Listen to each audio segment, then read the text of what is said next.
Black shirts with a little bit of red trim down the sleeves, black and red shorts and black socks. The referee blows his whistle and we are underway on BBC Radio 5 Live. The penultimate FA Cup fourth round tie. The winners will be at home to Millwall, which is a story in itself. Clinton, if Crystal Palace were to get through, that's a tasty little derby. It is, and Romain Eze, who's just come from Millwall, will be looking to play in that game, that's for sure. But yeah, it is a tasty derby. I remember when I was at Palace, always loved to play against Millwall. The rivalry's quite fierce, so yeah, I've got to be neutral today though, so we'll have to wait and see how the game goes. Yes, you may well be a former Crystal Palace striker, but Doncaster will have their say. They'll desperately want to make the fifth round for just the second time in their history. Palace have the ball in their back line. It's with goalkeeper Matt Turner deputising for Dean Henderson, the goalkeeper on loan from Forest, started in the win over Stockport in the third round. Munoz on this near side, the right, just outside the Palace penalty area, closed down quickly by Rob Street, and that's out of play for the first throw-in of the game on this near side, the left. A quick rundown of the two teams in case you are just joining our coverage here from the Eco Power Stadium, South Yorkshire. Sharman Lowe, the on-loan Chelsea goalkeeper for Doncaster. Sterry, Olowu, Anderson and Maxwell in front of him. Bailey and Broadbent, Molyneux, Ennis, Street and the aforementioned Sharp. For Palace, Turner the goalkeeper, the back three, Lacroix, Gahey and Richards, Munoz and Mitchell the fullbacks, Hughes, Wharton, Devenny, Kamada behind Miteta. Doncaster with their first feel of the ball. It's a foul on that far side, the right. First free kick of the game goes the way of the League Two side. We've played a minute and 40 seconds. Doncaster 0, Crystal Palace 0. Well, you can see what Grant McCann's team, they want to play out from the back. And I know Grant McCann and his teams everywhere he's been, they want to try and play football out from the back. So I know the pitch it doesn't look the best from here, but it's something that they really want to do is try and play. So I think it'll be a good footballing game this evening.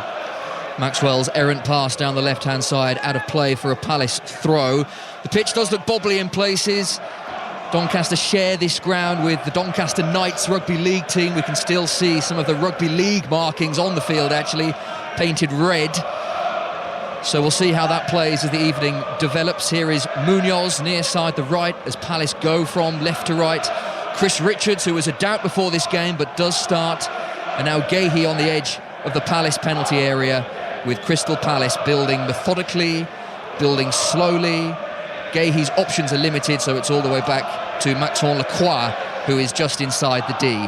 Very few red seats are visible at the Eco Power Stadium. A sellout, just under 15,000 here, and it's testament to how big a game this is for the League Two side. Munoz, first time ball down the inside right channel. Devenny looking to get there in front of Broadbent, and he comes out with the ball. Wharton gets his first feel with the Jack Grealish style socks, very, very low.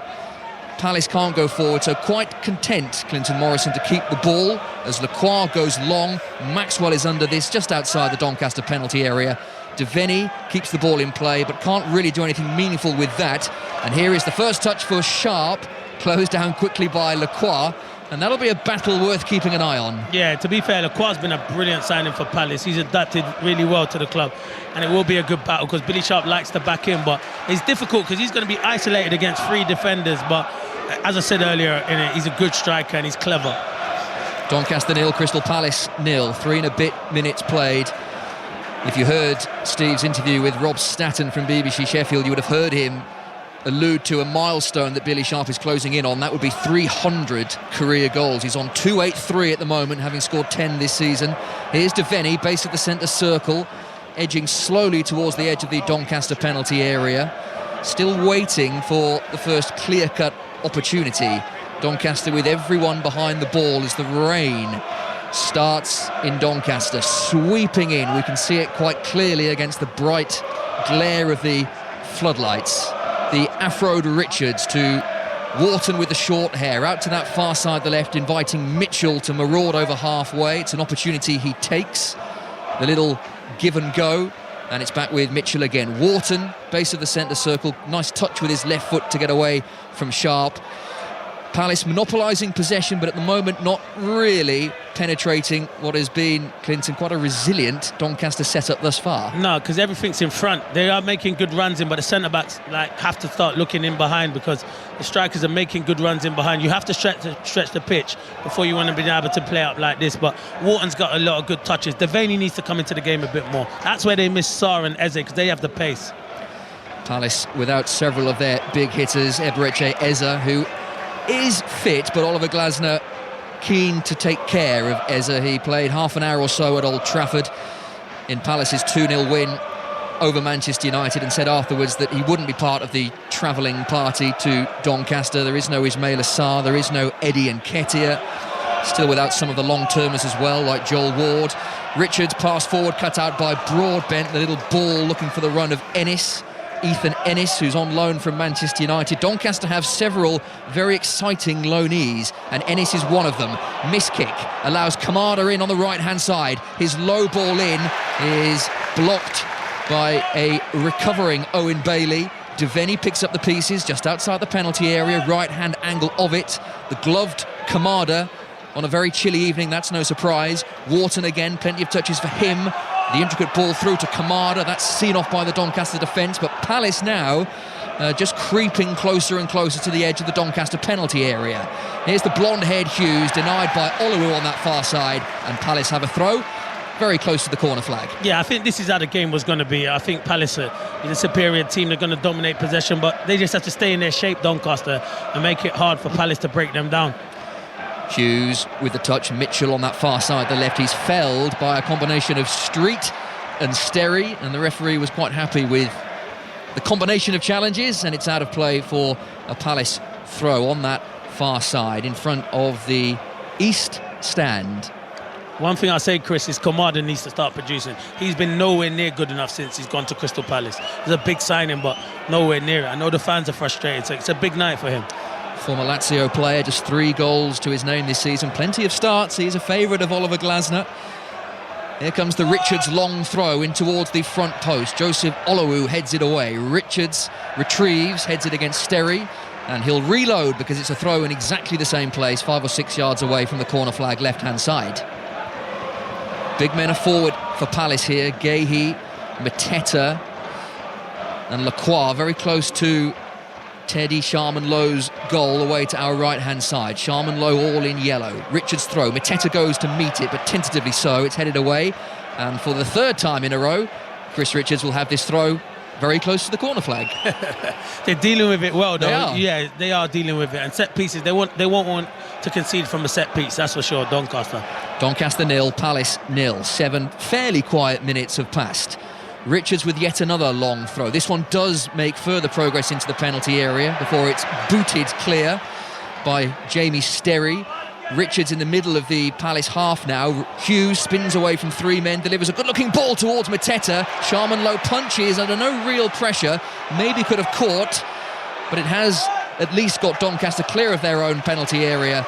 It's out of play for a throw very close to the managers on this near side. In the end, good goalkeeping because the ball was punched in the right direction. Yeah, it was a good ball from Hughes. I shouldn't be saying that because I know him, Will Hughes. It was a really good ball from Will Hughes. And Sharman-Lowe, I think he done well in the end because I thought he was worried that Mateta was coming in. So it was really good goalkeeping and confident goalkeeping. Like, you need an early touch, and he's done well there. We'll pick that name off the floor. Yeah, sorry, apologies. Wharton to Hughes, closed down quickly by Doncaster centre-back Oluwu. Closed down illegally, according to the referee. And Palace have this free kick dead centre of the Doncaster half. Yeah, I think he's unlucky there, Oluwu. I think he's strong defended. And that's what you're going to have to be. You can't give Premier League players and show them respect. You have to get in their faces, make tackles. It is going to be difficult, as I said, because they play in the Premier League for a reason. They're a good team. But you have to be nice and aggressive. I think he's unlucky there. Oluwu, one of a few who did start their careers at Premier League teams. Formerly of Arsenal, the 25-year-old Nigerian. He's had a good few seasons with Doncaster. It had been a very settled Doncaster defence. They'd named the same back four for 9 matches in a row. Sterry, McGrath, Oluwu and Maxwell, but Jay McGrath picking up an injury in that 5-2 defeat to Chesterfield. So Tom Anderson comes in, who's something of a veteran. Hughes with his free kick back post. Good one. Lacroix was there. Richards as well. Flag up on this near side for an offside.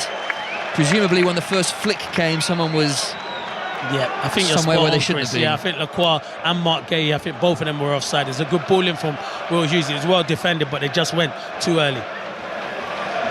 Jay McGrath, someone you are familiar with. We talk about your Crystal Palace links, but you have Doncaster links as well. Yeah, I know him well, Jay McGrath. I know his dad well, John McGrath. I used to coach with him at a non-league club, Mickleover Sports, when I finished my career, and now he's manager at Buxton, doing ever so well. So yeah, he's a good guy, and Jay McGrath's a top little young defender as well.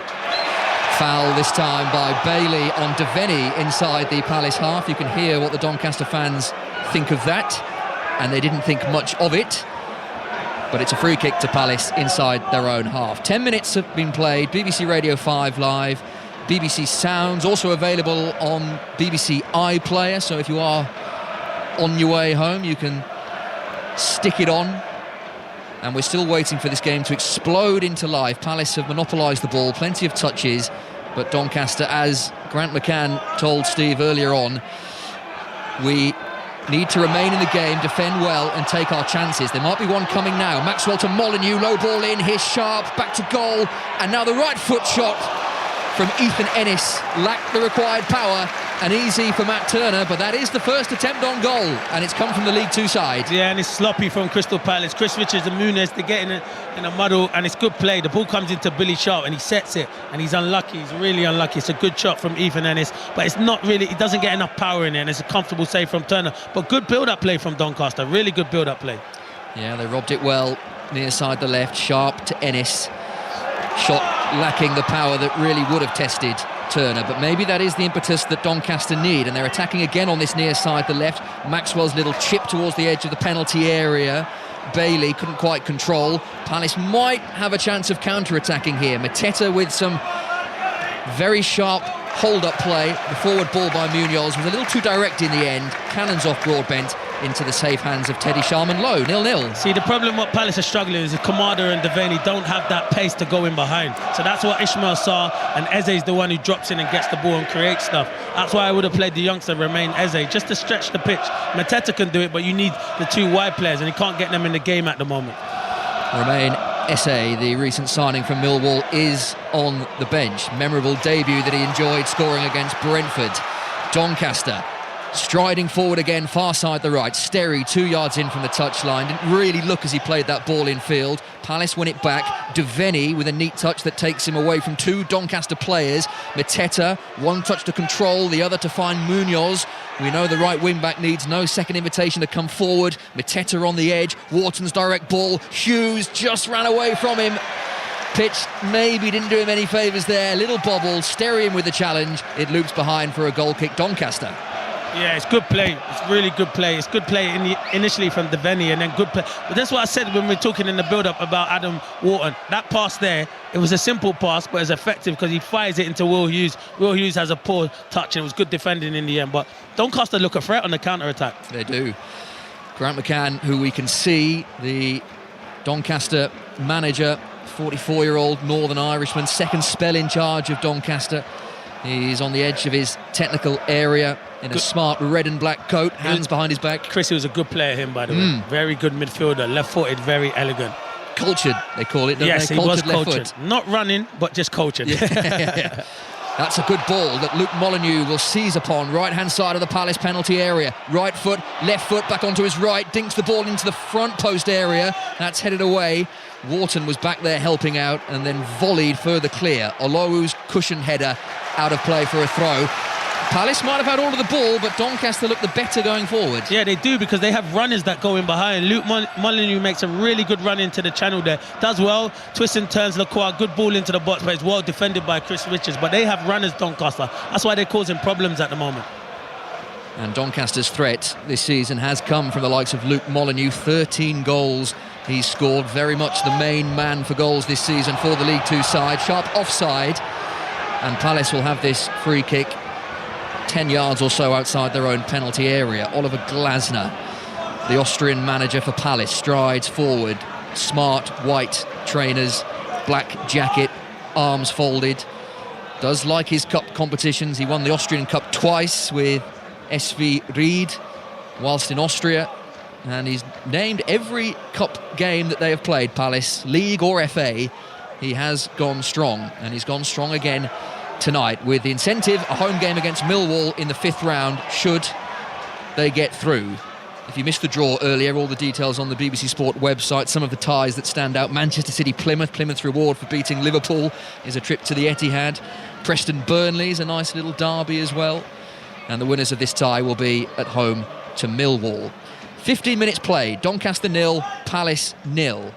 Munoz outside the Palace penalty area, and we've just dropped Clinton back into the rhythm that we saw in the first 3 or 4 minutes, and that's Palace keeping very comfortable, responsible possession in their back line. That might change now as Wharton sends a smooth pass to Munoz, to Devaney inside the penalty area, just about got there in front of 2 converging Doncaster defenders. It took a touch of Anderson, and that's out of play for a Palace corner. Yeah, it was good play. It was good ball up to Mateta, and then Wharton played a good ball to Munoz. Munoz, good ball to Devaney, but you're right, really good defending from Anderson. Really assured defending. But that's how your Palace are going to break Doncaster. If you move the ball quick up to Mateta, get runners off him, you'll cause problems, but good defending. The South stand watch as Will Hughes carefully places the ball inside the quadrant. It's never inside the quadrant, isn't it, for corners? It's normally overhanging the outside, and that's what's happened here. Near side the left, Hughes in swinger towards the back post. Sharman Lowe, the goalkeeper, comes, and he made that his very early on. That's the kind of assured goalkeeping that just calms everyone down. And he releases speedily to the captain, Owen Bailey. Right-footed long ball down towards the edge of the Palace penalty area. Street battling with that, wins it well. Ennis on the edge of the penalty area can't really capitalise on that promising moment, but Doncaster had quite a few forward there, and that allows Palace to exploit some gaps until Munoz haphazardly plays a very loose pass forward, and Doncaster can retrieve the ball. But no sooner have they won it back, they've lost it, and Lacroix is surging towards the edge of the Doncaster penalty area. Mitchell now can slow it down once again. The blonde-haired Hughes to Lacroix, who is wearing the bright orange boots. Richards with his 4 shadows for company as the floodlights continue to shine brightly down. The rain still falling, but not quite with the same intensity as it was a few moments ago. Wharton to Richards and Munoz once again. Loose touch Munoz, and Ennis came charging in with the challenge. He won the ball, then was caught late by Munoz, and Doncaster have this free kick. Not started yet, Munoz. Been really poor in possession, giving the ball away too much times, and he's better than that because he's been one of Palace's better players this season. But good closing down from Ennis, and he's lucky he doesn't escape with a yellow card because it was a sloppy tackle. He's still on the floor, Ethan Ennis. No one seems particularly concerned, it has to be said. Finally, a member of the Doncaster medical team comes across to him. He's off the pitch here, so if the referee wants the game to continue, then he can continue it. But the young Manchester United loanee, 20 years of age, Ethan Ennis, is nursing what looks like an ankle injury. So there is a stoppage in play, which allows several Doncaster players to come across to this near side, take a few drinks. Oliver Glasner's having an animated word with Adam Wharton. And with 18 minutes played, Doncaster 0, Palace 0, and in many respects, Clinton, the kind of game we anticipated. Most of the ball for Palace, but Doncaster lively on the break. Yeah, Doncaster looked the more threatening. The Palace are dominating possession, which you expected, but they're not creating anything. They've not been a threat. Sharman Lowe's done ever so well, come for a few crosses and caught some and punched some, but positive start from Doncaster. Grant McCann would be happy with his team. They're never going to dominate, and you can hear fans around us. They're a bit frustrated, but you have to understand they're playing against a Premier League team. Yeah, and a Premier League team that are going well as well. 4 wins in their last 5 matches. FA Cup 4th round action in England. In Scotland, the 5th round continues. Gavin Wallace has just about recovered from events at Ibrox yesterday. He's watching St Mirren Hearts. Well, if I needed to come down, it's certainly this game, Chris. Not much happening at the moment. 0-0 just now between St Mirren and Hearts. 17 on the clock. Elton Kabangu with the half best decent shot, edge of the box, and it went by Zach Hemming's right hand post. St Mirren 0, Hearts 0. What makes the good games so good are the bad games that are bad. Yes. Doncaster 0, Palace 0. That's a handy ball into the Palace penalty area. Play back underway here. Ennis is going to be okay. He's just waiting for the nod to return to the field. Mateta with a nice spin, taking on Oluwu, who's very, very speedy. One of his key attributes is speed, Joseph Oluwu. Mateta with a ball that was hopeful down the channel. No real opportunity for Mitchell to get hold of that. And it's out of play for a Doncaster goal kick with 19, nearly 20 minutes played. Yeah, that's where Mateta is a bit frustrating, because he's a good hold-up play, but then when it's a simple 5-yard pass, has to do better. It's a good run from Mitchell, but Mitchell needs to get into the game. He's been hugging that. When you're a wing-back, you don't need to hug it. You need to come into little pockets if you're not getting it, and he's not been in the game. He's just as an important wing-back, so they're the ones who deliver crosses into the box. Well, there is a very capable left wing-back on the Palace bench these days, and Tyreek Mitchell, who has played the majority of matches for Crystal Palace this season. Oliver Glasner will say that is more out of necessity because of injuries. There's been Joel Ward out injured, and they have been relatively short at wing-back, but Ben Chilwell providing some competition. Doncaster free kick, meanwhile, inside the Palace half, right-hand side. The referee, Halam, very quick to rush over there to prevent any afters. Mateta was the guilty party, and an opportunity here to get a longish ball into the Palace penalty area. And there's a queue of players lining up just outside the Palace box. This is in front of the Palace support. Plenty of them as well have made the journey from South London to South Yorkshire. Right-footed, low trajectory ball in. That was not what was required from that position. Not one of Broadbent's better deliveries, but Doncaster still have it. Molyneux can make progress, far side the right, level with the edge of the Palace penalty area, taking on Mitchell, sensibly back to Broadbent, who has got space to cross. Another low flat one, this time collected by Ennis. Referee says it came off a hand, and it's a free kick to Palace just outside their own penalty area. Moments like that will frustrate Grant McCann. Free kick, set piece, big men forward, and then the delivery just too flat. Yeah, you're spot on, Chris. They're the ones where you're thinking Doncaster, can you go and cause problems? Can Broadbent put it into the area? You've got the centre-halves that have gone up, you've got the attacking players that want to attack it, and then you hit the first man. I think that frustrates managers and players as well. Doncaster 0, Crystal Palace 0. The penultimate fourth round tie. Nottingham Forest trip to Exeter tomorrow is live on 5 Sports Extra. Tomorrow will all be about the Champions League knockout stages, which begin with the playoff round. Manchester City against Real Madrid. Devaney across the penalty area, looking to put some pressure on the Doncaster goal. Mitchell on that far side, the left, very close to the corner flag. Back to Gahey, who has an opportunity to cross, an opportunity he declines. Now delivers into the penalty area. Anderson heads away. Lacroix back into the danger zone. Mateta's little flick, it's all a little bit untidy. Has the feel of a move that's about to break down. Munoz, though, on the edge of the penalty area. Nice couple of touches. Is he fouled by Maxwell? Referee said no. He thought about it for a long old time, did the referee, but decided not enough in that, and Palace have the ball in their back line once again. Yeah, you can see it's good defending though, and really good. Munoz thought he was fouled there. I didn't think it was a foul. I just think it was really good, strong defending, and they're defending their box ever so well, and they're going to have to defend their box, and Palace can't get in at the moment.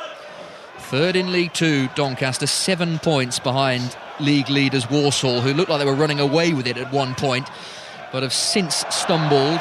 Promotion to League One remains the priority for Doncaster, but cup run never does anyone any harm, and these fans would love to see an upset. They haven't seen too many at this stadium. The old Bellevue, did you ever play at the old Bellevue? No, I didn't. No, I didn't play at the old Bellevue. No, I didn't. It was some ground. It was proper old school. Old school. Oh yeah. You didn't want to visit it. Okay, there you go. Put it that way. All right. In a nice way. I think you know where. Yeah, I'm going. I know what you mean. Whereas here, lovely setup, but it's smart, isn't it? Smart, it's very fresh, and you don't feel the same fear factor. No, maybe. you don't. I know what you mean. I know exactly what you mean. Very smart, one-tiered bowl, red seats, and there are not many that are visible. There's a segment to our left. There's the segregation between Palace fans and Doncaster fans, but it is a sellout tonight. Doncaster 0, Palace 0. The Afro to Richards, direct ball forward, lovely touch from Devaney, the Northern Ireland international, in one fluid moment of movement, controlled and turned away. Wharton now forward. Mateta was the target with the ball forward. That's cut out.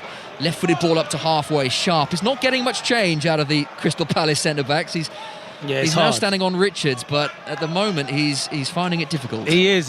They're strong. They're right up behind him, and they're pressuring that first touch, so it's difficult for him. Hughes now has space as he surges through the half and finds, or at least try to find, Kamada. Had the ball been slightly more accurate on the left-hand side of the penalty area, Kamada was in, Instead, it's in the safe hands of Teddy Sharman-Lowe. Remains 0-0. It does not remain 0-0 at St Mirren, Gavin Wallace. No, it doesn't, Chris. Mikel Mandron with the easiest of tap-ins at the back post. The work done by Aldisanya down the left. Gordon tried to get there, he couldn't, it fell back towards the number 9 and he tapped home with ease. The game is now alive, a bit of excitement. St Mirren 1, Hearts 0. Thanks, Gavin. We're missing a goal here at the Eco Power Stadium as Molyneux wins a ball in the centre of the Palace half, picked up by the captain Bailey, who tried to smuggle it out to that far side but didn't really get enough contact on it. Hughes wins it back, Kamada over halfway, he's got numbers left and right, uses Munoz, the Colombian international. Several Palace players continue their runs, including Kamada, but the ball was lifted into the penalty area with no real threat. It was a hopeful pass, wasn't it, rather than one that you felt was always going to break the Doncaster back line. Yeah, I've said he started the game poor, Munoz, and I'm very surprised. Usually he's very effective at this right wing back, but he's gone in good positions, and he's the one where they're getting space on the wing back, and his delivery not been good enough. 2 goals to Munoz's name this season, plenty of assists as well. Not really surprising that in the transfer window his name was linked, as often happens in January with moves away. If you have a good season with a club that maybe aren't operating in the top 6, then you tend to be linked with the big moves, but he's has been a very useful acquisition, the Colombian right wing back. Ball out of play for a Palace throw inside the Doncaster half, now just outside the penalty area. The ball out to this near side, the right, Richards. He wanted to go forward, but there's no one on this near side, the right. Wharton with a poked ball to Gahey, another one linked with moves away, subject of that very late bid from Spurs on transfer deadline day. Never likely to be entertained given how short Palace are in their defensive line.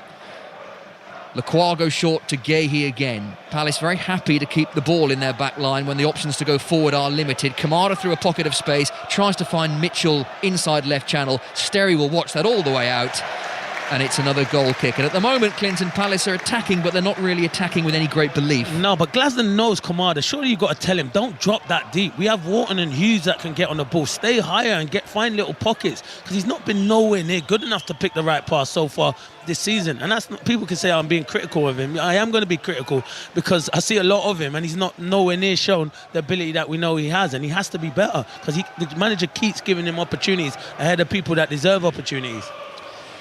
Former Crystal Palace and Republic of Ireland striker Clinton Morrison alongside on still a very bitterly cold evening. Is it too early to say that if it is level at 90 minutes we'll be here for another half hour, possible penalties? No, Chris, it's cold. I've got gloves on, my hands are still cold, so it's cold. I don't like to talk about the weather, but it is a cold one today. I know. You're an adjusted northerner. I know. Our producer should be used to this. Robs, he's got heat warmers here. Look, hand warmers. You see, it's clever. Yeah. Crossy don't. Proper northerner, look at him. Well, I know. I did think when he was pitch side, he did look very managerial, didn't he? Yeah, he did. The one thing he lacked was a long coat. Yeah, he had the Glasner coat on. He did. If he has the Glasner coat, then I could see him down there orchestrating events. 0-0, Doncaster and Palace, the lowest ranked side left in the FA Cup. Doncaster 58 places below Crystal Palace, and are relatively untroubled at the moment. Anderson on the edge of his own penalty area for Doncaster. They're playing out from the back slightly riskily, and Sharman-Lowe says, I've had enough of that and I'm going to boot it out of play, because that was a little bit dicey for a moment. Yeah, I worry about it. Listen, I'm all for playing out the back, but the pitch doesn't look conducive to keep playing out from the back. There's a lot of bubbles in that goal area, so Sharman-Lowe done ever so well there.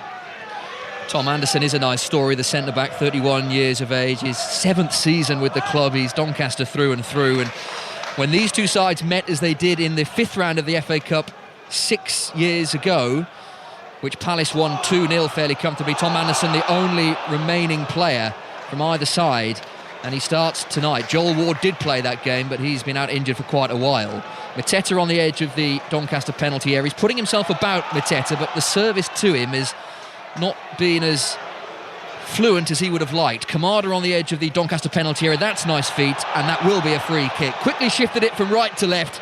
Challenge comes in, and this is a dangerous position for Palace, 3 or 4 yards outside the Doncaster penalty area. Yeah, because they're 3 big centre-backs, Lacroix, Gahey and Richards will go up. You don't want to be giving away free kicks in these dangerous areas, that's for sure. And if they did have someone like a Eze, he would go for goal from here. Oh, no question. But I don't know if Kamada has that in the locker.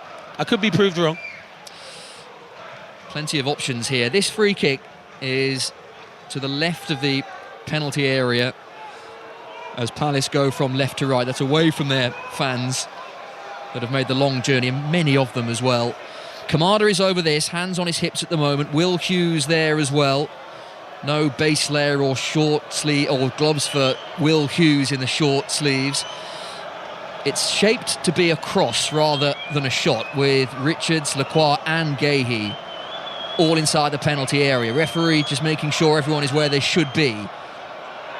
Waits, blows his whistle. Is this going to be the first real chance of the game? Kamada, short, training ground move. Mateta's right foot shot hits the post. The rebound is put in by Munoz. And Crystal Palace lead.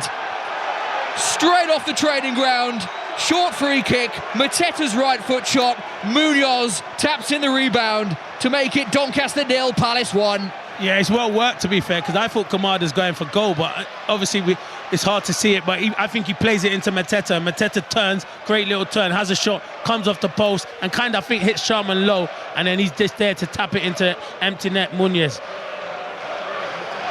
Really nicely worked. Everyone waiting for the shot or the cross, and in the end, the free kick, the short free kick, undoes the Doncaster defence, and Munoz scores for the third time this season. Loves to get forward, and he demonstrated it there. And Palace, despite not being at their attacking best, have the lead in this FA Cup fourth round tie. They do, but Doncaster, I don't understand. I'm watching the replay back there. They've left Mateta with time and space. He's the most dangerous striker on the pitch, and he's been in good form. One of the informed strikers of Premier League, and they've let him play it into his feet so he can have a free shot. They are unlucky though, it deflects, and Munoz is there to tap it in, like usually good strikers do, but good wing backs do. So Doncaster, what do you have? One down, having shown fleeting signs of attacking prowess, but now we'll have to maybe show a little bit more of that to try and find a way back into this game. Still plenty of time. Palace fans are the ones you can hear away to our left-hand side. Flags waving. Hughes now bursts menacingly forward. Devenny to the goalscorer Munoz, near side the right, just outside the Doncaster box. Here's Devenny, left foot shot, swiped at it from just inside the penalty area. Opened up for him. It's that wayward, it's gone out for a throw rather than a goal kick. He thought there was an injury. He was kicking out of a touch. He thought someone was down. Nah, it was. You know what? It bobbled up. It was never set for him. I thought he should have took another touch, but it was good play. You can see Palace are now, since that goal, they've grown into the game, and it's going to be hard for Doncaster. What you have to do is stay in the game at 1-0. Don't make it go to 2-0, because then it could be game over. Well, Grant McCann, the Doncaster manager, did say that they wouldn't be sitting back. They would go at Palace and go and try and attack them. They've not really done that. They found it difficult to firstly get the ball, and secondly, when they have got it, they've not maybe been as clinical as they would have liked and would have hoped. They have been on a very good run in League Two, 4 wins in their last 5, albeit their last game was quite a surprise-heavy defeat to local rivals Chesterfield by 5 goals to 2 at the Pro Act. And they were picked apart quite easily on that night. They will be disappointed with the manner of the goal conceded, but they have time to rectify it. Devenny's ball into the penalty area. Mitchell was lurking. Kamada on the edge of the box. Hughes has it once again. Uses Kamada. Nice triangle between Gahey, Hughes and the Japanese international back to Lacroix. And this is perfect for Palace, who know they can keep the ball, move it from left to right, try and wear this Doncaster side down, because they have the lead with 12 minutes to play until half-time. Hughes, Mateta, back to Wharton, beginning to have more of an influence in this game. Munoz, another one with the socks very low to his ankle, the give and go. The 1-2 with Wharton, the 1 was there, the 2 not quite. And now Sharp can run away for Doncaster. He's had precious little to feed off. Maxwell will thump it downfield. Richards will challenge with Ennis, picked up in the midfield by Molyneux. Maxwell with a clever ball to Sharp. He can't get hold of it, and then is late on Lacroix, who clutches his right ankle.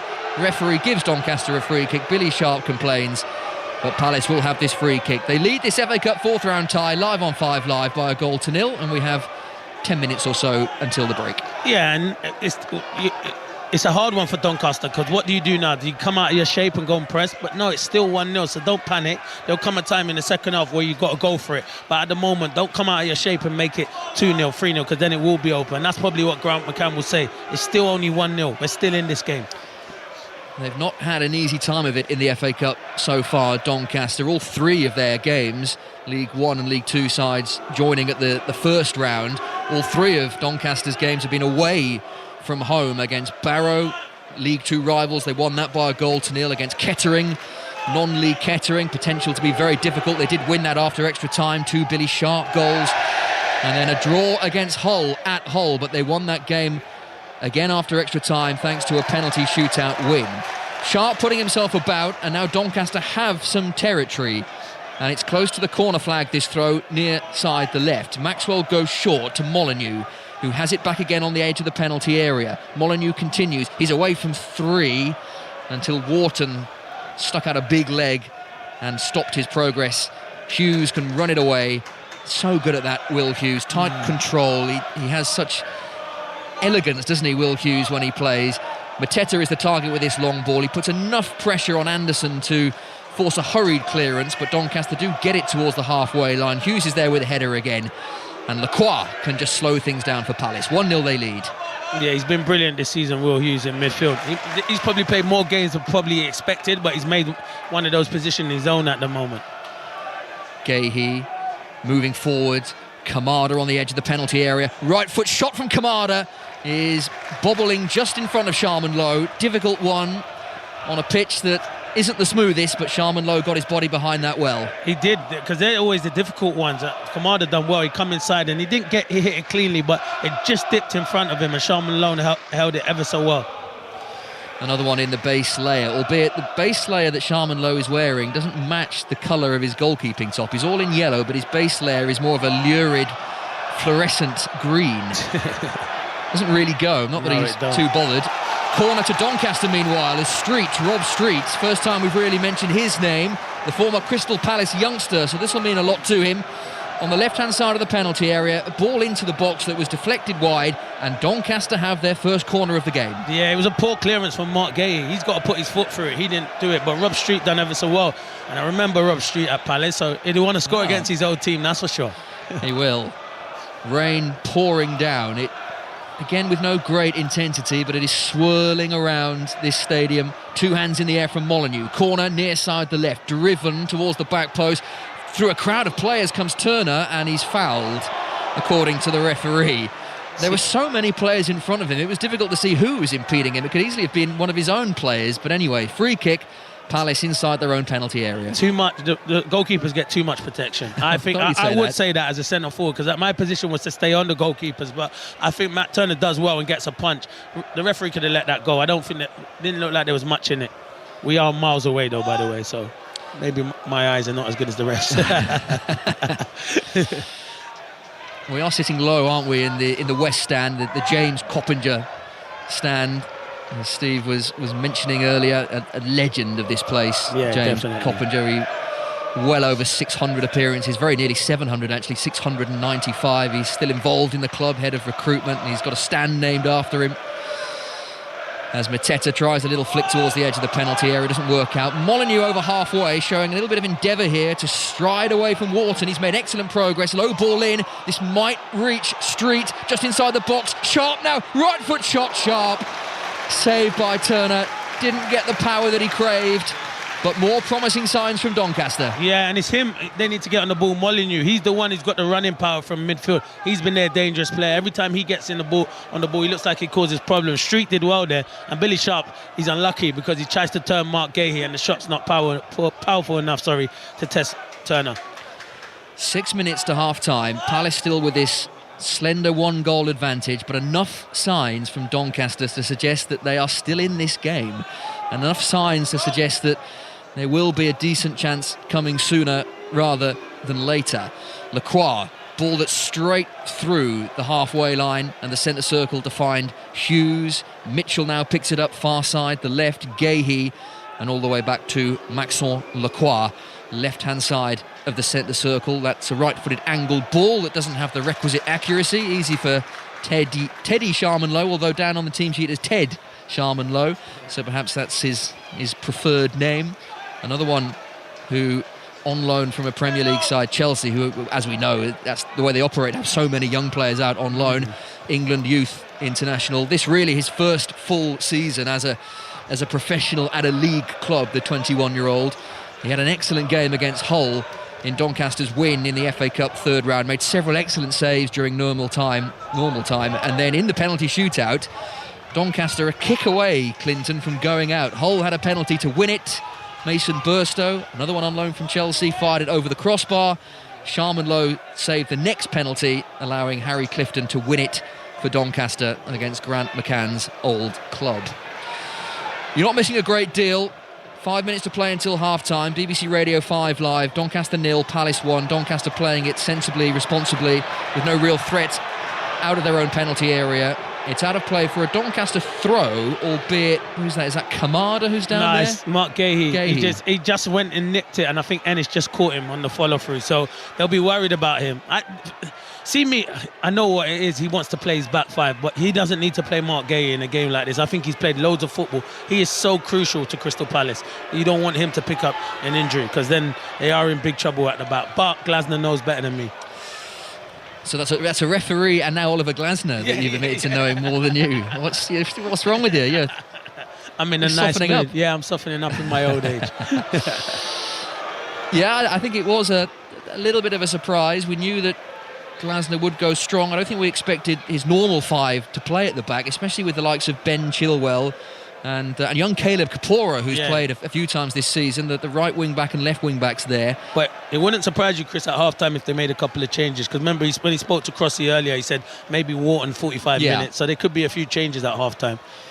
Jefferson Lerma on the bench for Palace, who've only named 8 substitutes. You can name 9 in the FA Cup, and you can name 9 in the Premier League as well, but only 8 named, and 2 of them are goalkeepers, Dean Henderson, Remy Matthews. Doncaster go long. The game has just hit a little bit of a lull here in South Yorkshire. Rain has relented. Still a very cold evening. Broadbent, another one in the red base layer to Anderson. No nonsense centre half, so no base layer for him. Sterry over halfway, hence the sudden change in atmosphere as Doncaster felt there could have been an opportunity there. But that cheer soon turned to a groan because Palace win it back. It's with Gahey, who's playing as an auxiliary left winger in this particular attack, and then decides, no, let's slow this down. No real need to go forward with any great pace because we lead this game by a goal to 0, and we have 2 minutes 40 seconds of the first half to play. Lacroix at walking pace, he almost stops the ball stone dead inside the centre circle. Left-footed ball out to Richards, who has to think a little bit more quickly with Street closing him down. Mateta, Sharman-Lowe's come an awfully long way out of goal. Munoz, first time shot because Sharman-Lowe's clearance wasn't great.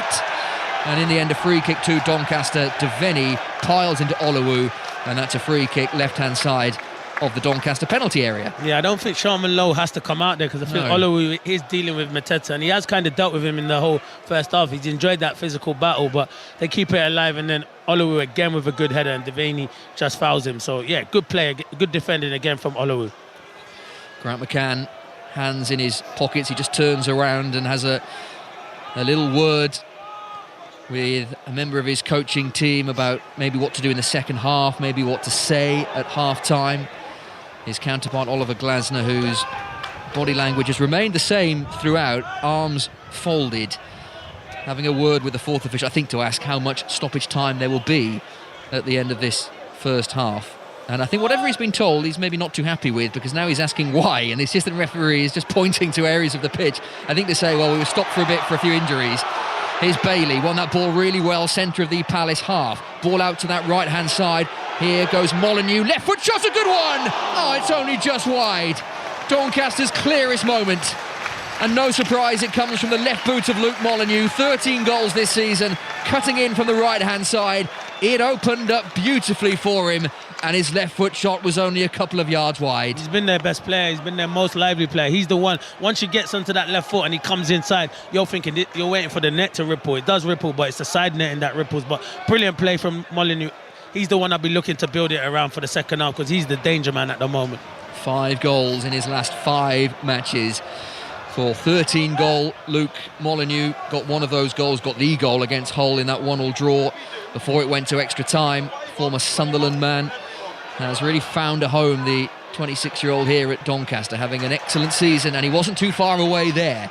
Street challenged by Richards, and then he hauls Wharton to the floor, and he's not happy with that decision. The referee, to his credit, waited for the advantage that didn't come, and then brings us back for this free kick to Palace.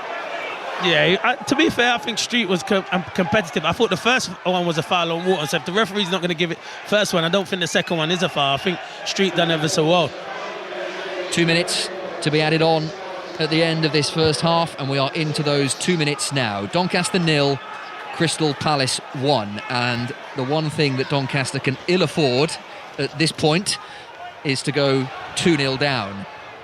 Palace's goal came from a free kick that was quite close to the penalty area. This one is equidistant between halfway line and penalty area. Hughes runs over it. Kamada will deliver with his right foot straight down the throat of Teddy Sharman-Lowe, who didn't have to move. Now, if Doncaster can think quickly here, there's half a chance to counter-attack. Maxwell to Molyneux, who's now positioned on this near side, the right, has to move this quickly because there were several black shirts converging on him with great speed. Palace win it back. Mateta towards the edge of the penalty area, away from Anderson.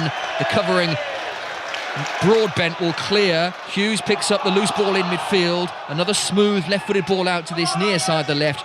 Wharton, how ambitious will Palace be here? Wharton with a prod with the outside of his boot to Gahey. Now the attack has moved from the right-hand side to the left-hand side, and now with one pass comes to this right-hand side again. Richards moving forward, got plenty of space on the right-hand side. Munoz looked offside, but referee's assistant happy to play on, and Munoz is then caught by a sliding Street, who's just a little bit frustrated, Rob Street. That's a couple of free kicks he's given away, and this latest one a couple of yards away from the corner flag.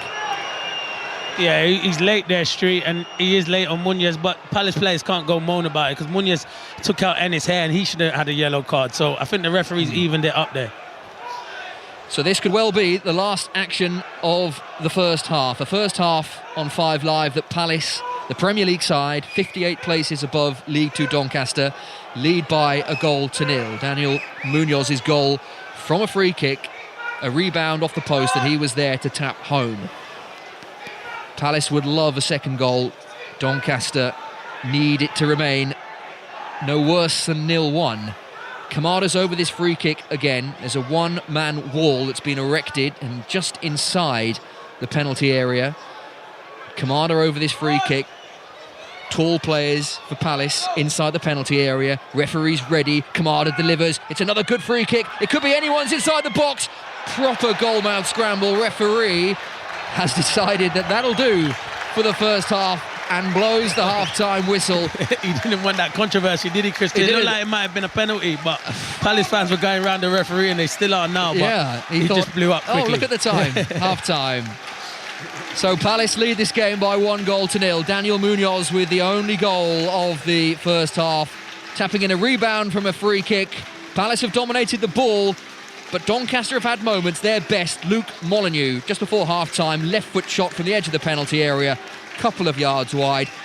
Clinton, Doncaster, they've been in it, but they need to show a little bit more in this second half. Yeah, they stayed in the game. It's only 1-0, and they would have been happy. They'll be disappointed to go in and only at 1-0. But at the end of the day, they're still in this game. They have to get the next goal in the game. If they do, it's game. If Palace do, it's game over. So Steve, still in the game at Doncaster, but need to show a little bit more at half-time. Doncaster 0, Palace 1. Usual reception, as you can hear, for the officials as they leave the pitch. That's one of the things that if I needed telling, which I probably didn't, that I've very much learned in that first half, never be a fourth official. I don't think Grant McCann has left his side. He's had an absolutely torrid first half. Doncaster Rovers, Clinton well, I suppose they've given it a good go. The plus for them, Palace haven't actually created loads, and the tie could have been over about 30 seconds ago, but it isn't. Yeah, it could have. If Palace get that penalty just there and at the last minute, then I think 2-0 it is game over, because you've got to come out of your shape and Palace will pick you off. But they're still in it. And Luke Molyneux's been their best player. He's had a couple of half chances, had a good shot on the edge of the box. So they're the positives that Grant McCann can take. But I think in the last 15-20 minutes of the second half, they've got to go for it and push on and go and squeeze the pitch. But they've done well. They've competed ever so well. Thank you very much, you two, for the time being down here pitch side at Doncaster Rovers, looking at some of the photographs of the legends on the banners all around the ground, the classics that we've been talking about, James Hayter, James Coppinger, but it goes all the way around to a legend who is so old. In his photograph staring back at me, he's actually wearing a massive top hat. Albert Jenkins, the man who founded Doncaster Rovers after a kickabout with a group of mates in the park. He is Doncaster Rovers, quite literally. Gavin Wallace, have you got half time? Yes, we do indeed, Steve. Just as the rain starts to pour down on top of us in Paisley, and it's St Mirren 1, Hearts 0. It was Mikel Mandro on goal halfway through the first half or so, and to be fair, it's been mostly St Mirren. Hearts been kind of off the races. The goal, though, came from O'Hara's initial shot. Gordon palmed it into the path of the former Crew in Eastleigh forward, and Olea Darusni would just tap it home, and that was it really. Hearts have had one decent chance, but that really is it. Kind of fell to Alan Forrest. It was inside the box. He got his feet all wrong, tried a volley, and ended up it went way out beyond the post. So to be fair, chances at a premium in Paisley. We hope for a better second half. St Mirren 1, Hearts 0. Thank you, Gavin. This is how the next few minutes of 5 Live Sport look. Shortly we're going to speak to Andy Bay, sports editor at BBC Radio Lancashire, about John Eustace being given permission to speak to Derby County, of course, as it stands, although not for much longer by the looks of it. He is the manager of Blackburn Rovers. We are also going to speak to one of the Queen's Park heroes, their massive upset over Rangers yesterday. Kyle Hurst, who, believe it or not, is on loan from Doncaster Rovers of all places. He is going to join us as well. Someone with a big old-fashioned tombola has just walked past me. Lots of metaphors about luck and Doncaster Rovers and what they need in the second half, which we will, of course, bring you in full. Let's get the news now on 5 Live. Here's Jill McKenzie. This is BBC Radio 5 Live. Listen on BBC Sounds. Thanks, Steve. Good evening. Hamas has postponed the release of Israeli hostages, claiming Israel's broken the Gaza ceasefire agreement. The next exchange was due on Saturday. Israel's called the decision a complete violation of the deal. Our correspondent in Jerusalem, Wira Davis, says there's pressure on the ceasefire agreement. Halfway through, it's a process that is under severe strain. It's very fragile. This may be Hamas's way of responding to those, what they would see, outrageous comments by Donald Trump about the future of Gaza. But Israel has threatened tonight to, in all effect, resume the war against Hamas in Gaza. A man who stabbed his 14-year-old daughter in the heart during what he claimed was a play fight has been jailed for life. 50-year-old Simon Vickers was convicted of murder and sentenced to a minimum of 15 years. He'd given 3 different versions of what happened before Scarlett's death at the family home in Darlington. Here's part of his police interview. We're mucking about playing in the kitchen. For some reason, this has gone really weird. Please, someone tell me. What's going on? We're cooking tea. I don't understand how this happened. The Home Secretary Yvette Cooper has told the House of Commons new immigration laws would let the government take stronger action against criminal gangs. Earlier, Home Office figures showed more than 1,500 migrants have crossed the Channel so far this year. The Conservatives have called the government weak. Labour's suspended the Burnley MP Oliver Ryan over his membership of a WhatsApp group containing offensive messages. Fellow MP Andrew Gwynn was sacked as a health minister at the weekend and suspended from the party over comments he made in the same group. Labour says swift action will always be taken against members who fail to meet the expected standards. And hundreds of farmers have protested in central London against plans for a 20% inheritance tax on farms worth more than £1 million. The government says most farmers wouldn't be affected. Radio 2's Piano Room Month. We spend all of February at the iconic Maida Vale Studios in the company of the BBC Concert Orchestra and some of the biggest artists in the world. The legends have passed through these corridors. Oh my gosh, it's a very intimate experience. Don't miss spine-tingling sessions from the likes of Coldplay,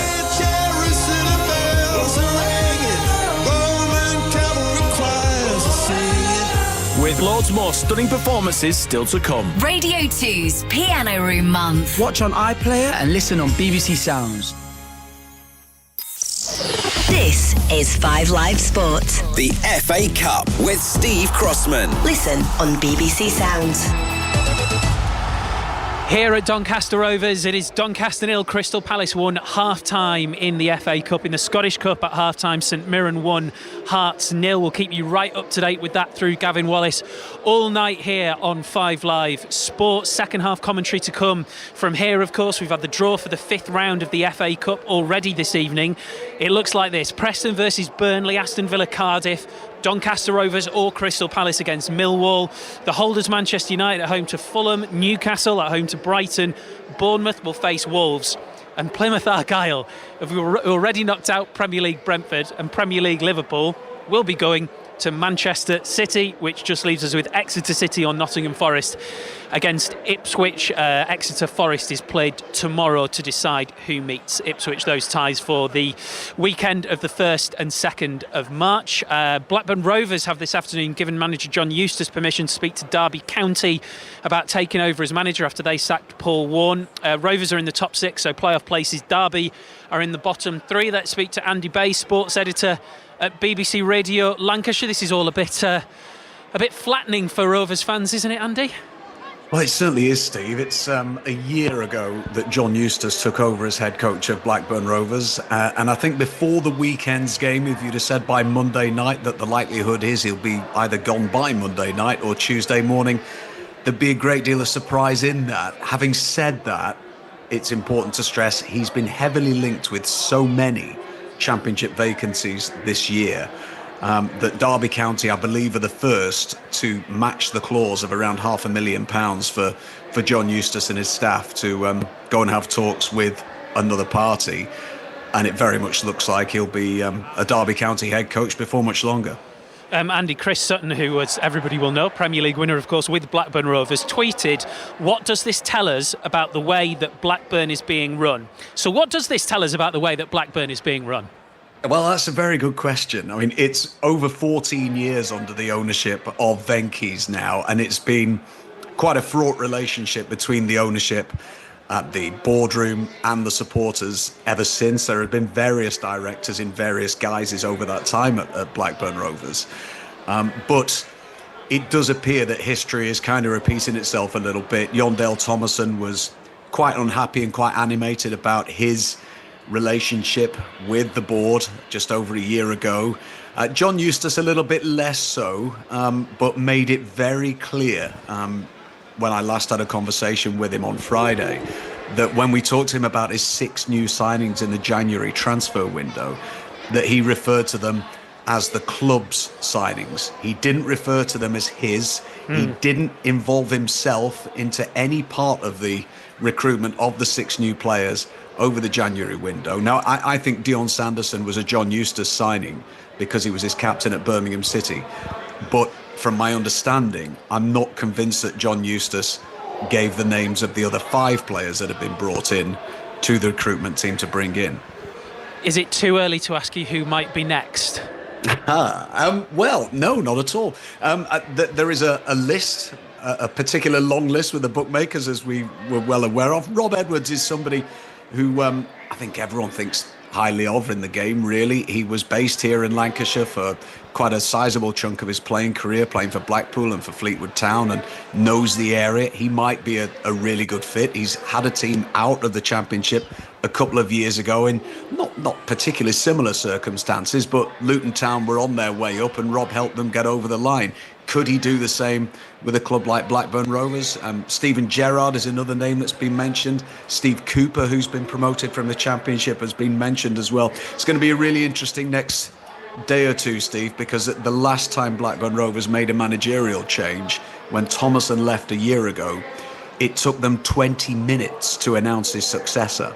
So whether or not they'll be going down that pathway again, and they've got a game at West Brom on Wednesday night as well, which at the moment it would look like Damian Johnson, the first team coach and former Rovers player, would take the game.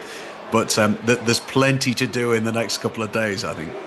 Great stuff, Andy. Thank you very much indeed. That's Andy Bays, the sports editor at BBC Radio Lancashire. Here at Doncaster Rovers, we're only a few minutes away from second half commentary. Rovers 0, Crystal Palace 1 at half-time in the FA Cup. And I'm delighted to say now that we're joined by, quite literally, the perfect guest for potential cup shocks. Because not only is he on the books at Doncaster Rovers, he's on loan at Queen's Park, who caused that remarkable shock in the Scottish Cup yesterday, beating Rangers at Ibrox, their first win over them in the Cup since 1882, in any competition since 1948.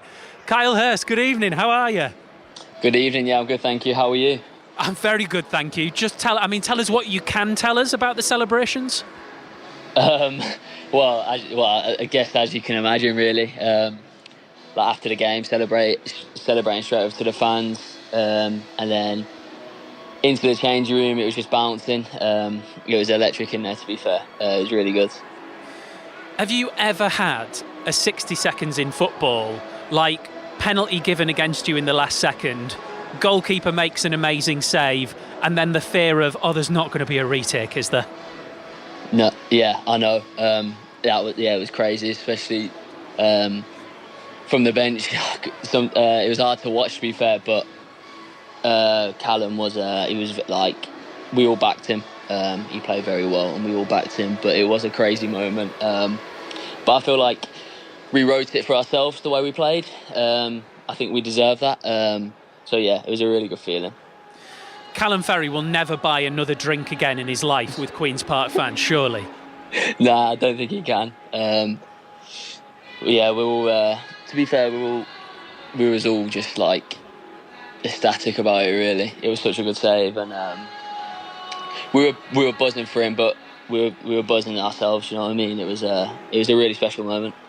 Your manager is the guy, really, for big cup stories in Scotland. Callum Davidson won both the Scottish League Cup and the Scottish Cup in the same year as head coach of St Johnstone. What is it like to have a manager like that when what you need is to write one of those incredible stories? Yeah, it's perfect. It's coming in. He's been really good. I've learned so much already, and he's just a good figure to, look up to and work with day in, day out. And obviously, like you say, he's won them 2 cups. There's nothing stopping us winning another one, do you know what I mean? So, yeah, it's good. It's really good.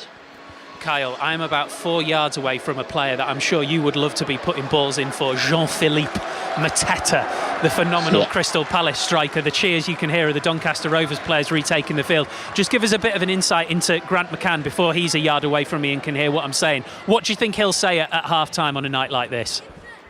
I think it'll just be positive. It'll tell the boys, go at them. Obviously you have to respect them as a team, but again, you have to respect Doncaster as well. And as a group, more than good enough to go and get the job done. So I think he'll be telling them, play our stuff, play what we know, and go at it. Kyle, it's been lovely to have you with us. Thank you so much, and congratulations on an absolutely remarkable achievement. Well done. Thank you, I appreciate it. Top man, Kyle Hurst of Queen's Park after they beat Rangers. He's on the books here at Doncaster Rovers. We're ready to go for second half commentary on this bitterly cold night, and changes for Rovers, Chris Colts. 2 of them, Steve. Thank you. Jordan Gibson and Jack Senior are being introduced for Grant McCann's side. Jack Senior, who can operate across the back line, will go left back, and Jordan Gibson is also coming on. Crystal Palace have also made a change. The lesser spotted Ben Chilwell is on the field for his Crystal Palace debut. Just his second appearance this season. Made a substitute appearance for Chelsea against Barrow in the League Cup. He's on loan at Palace and he starts the second half. On for Tyreek Mitchell, so that's like for like. Jordan Gibson also onto the field for Doncaster, 26-year-old winger.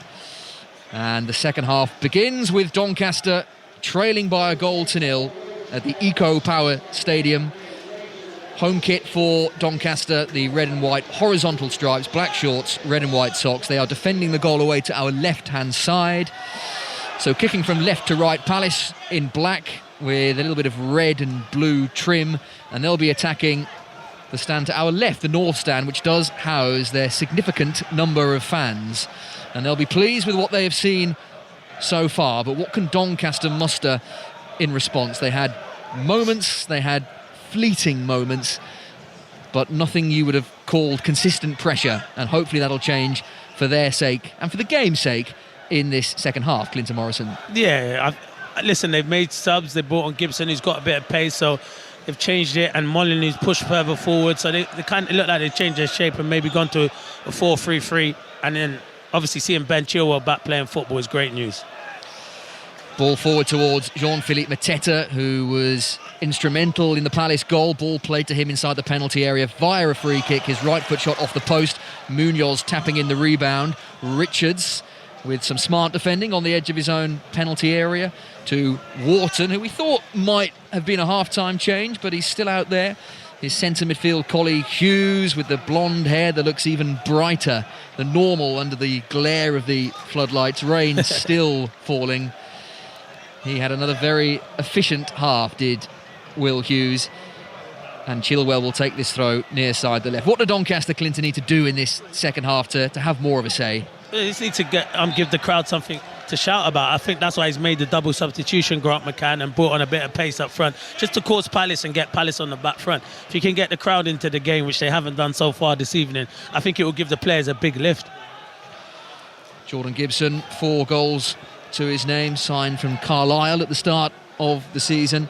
And Jack Senior also on the field, maybe to provide a bit more width on that left-hand side. Molyneux in the centre of the centre circle, just inside the Palace half. Left-footed ball out to that far side, the left, as Doncaster go from left to right in this second half. Gibson, his first involvement in the game is to snap into a challenge. There's a Doncaster man on the floor.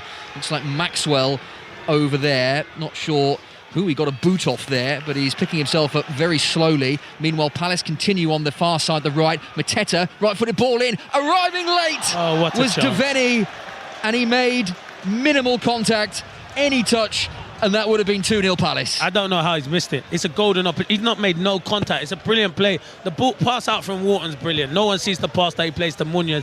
Munoz plays a brilliant ball to Mateta. Mateta's ball is outstanding. Devaney's trying to go on the instep and just open it. Any contact, he finds the bottom corner. It's a terrible miss from Devaney. It's a big chance for Palace and a significant let-off for Doncaster. I've heard someone say behind me it's a Clinton Morrison finish. He knows me though, so that's why he's saying it. He's been with me for years, so he knows I put that away. It was on your wrong foot. Exactly. Big chance. Palace still moving forward with menace. Mateta with a little Cruyff turn, but he ran out of room, and that'll be a goal kick to Doncaster. And I'm sure Grant McCann had many words to his team. One of them, or at least one of the sentences, I'm sure would have been, make sure this does not get any worse. Keep it as tight as you can. And that should be game over for Palace. That should be game over, and then you can rest players for the weekend. So I think Glasner will be disappointed with that. But you're right. They've got to stay in the game, Donny.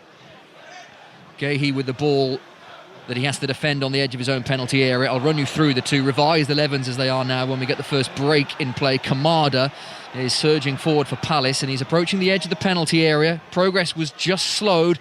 Decent looking ball to the back post, headed away. Hughes lined up for a spectacular volley, but didn't have enough time to execute it.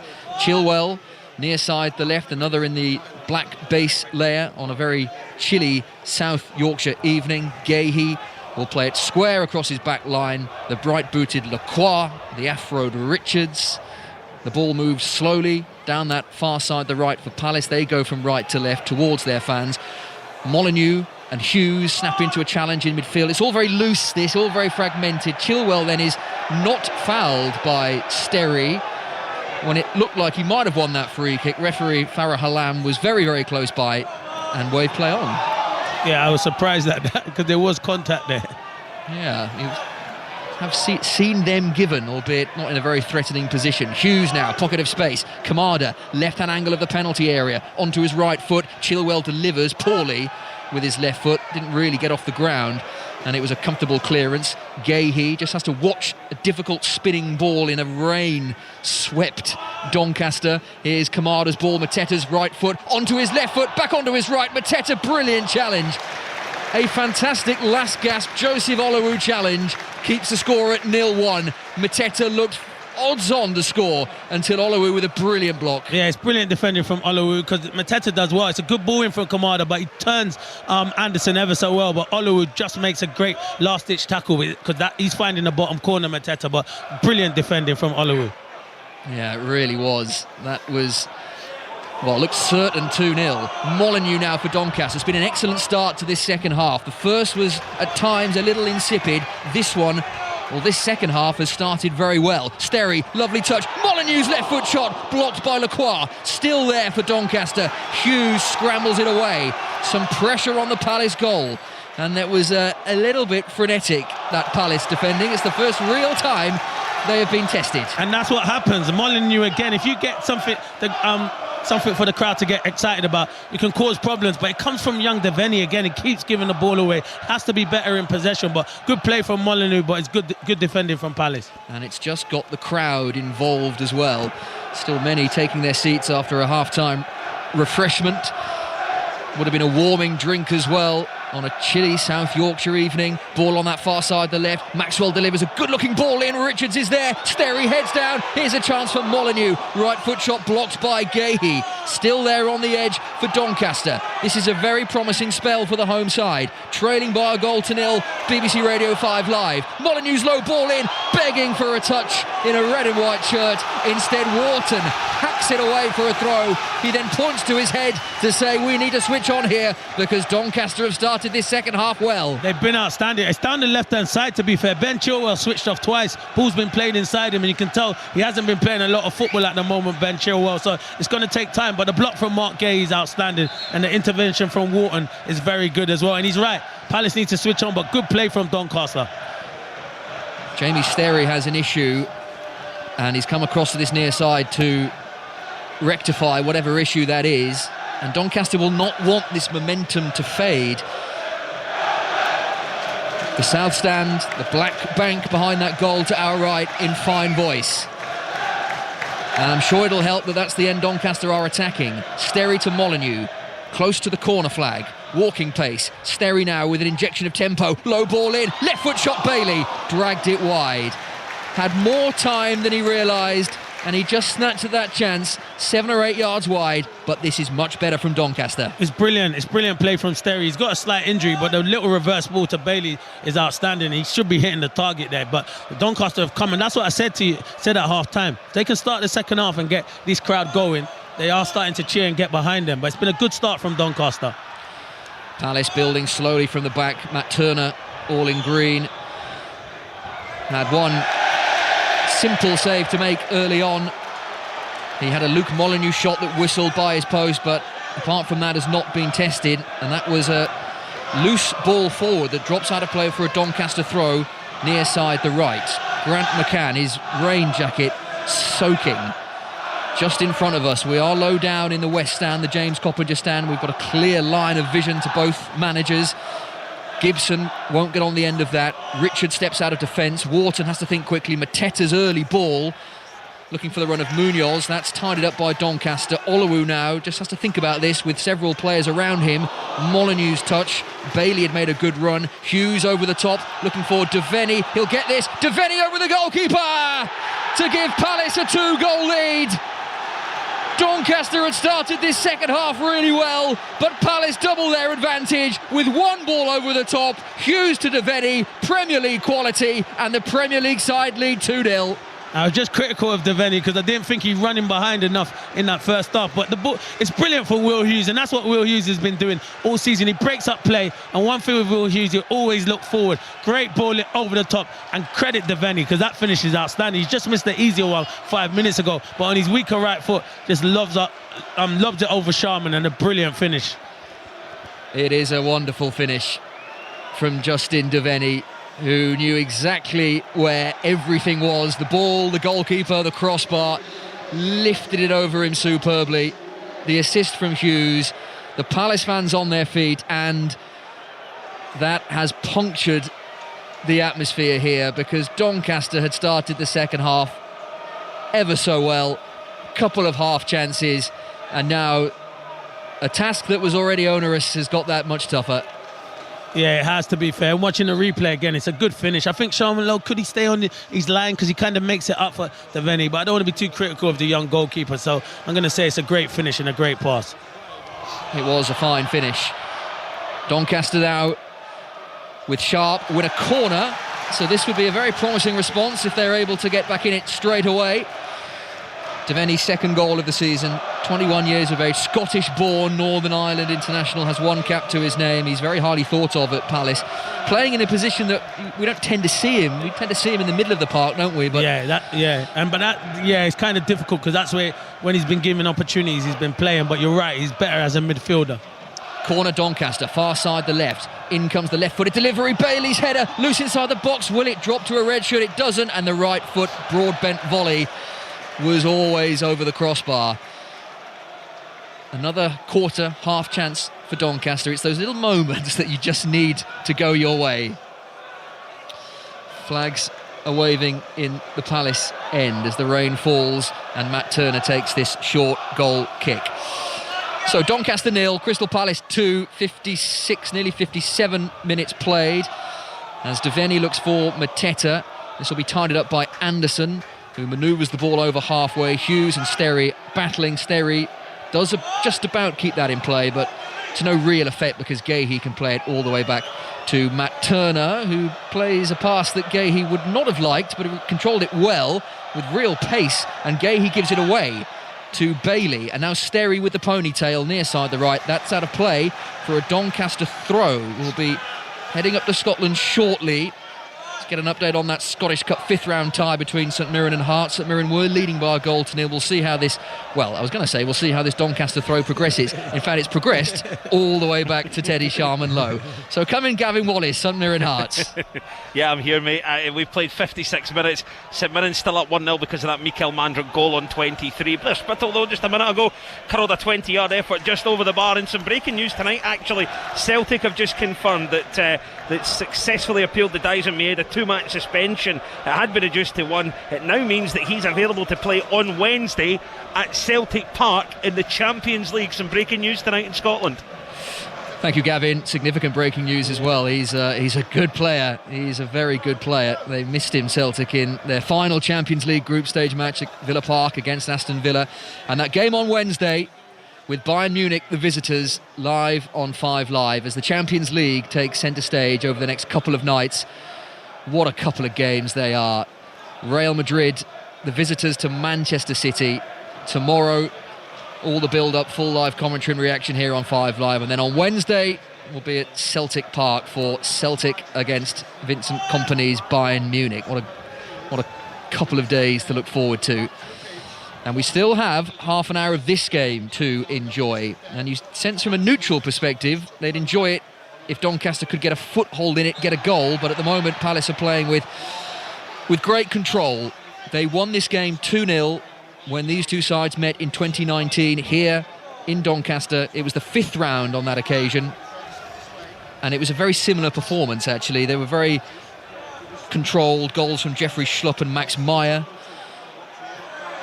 And this has been a controlled performance so far. Free kick to Palace. Will Hughes is taking it from not the right position, so he's ordered back. 12,739 is the attendance, including an away attendance of 1,999.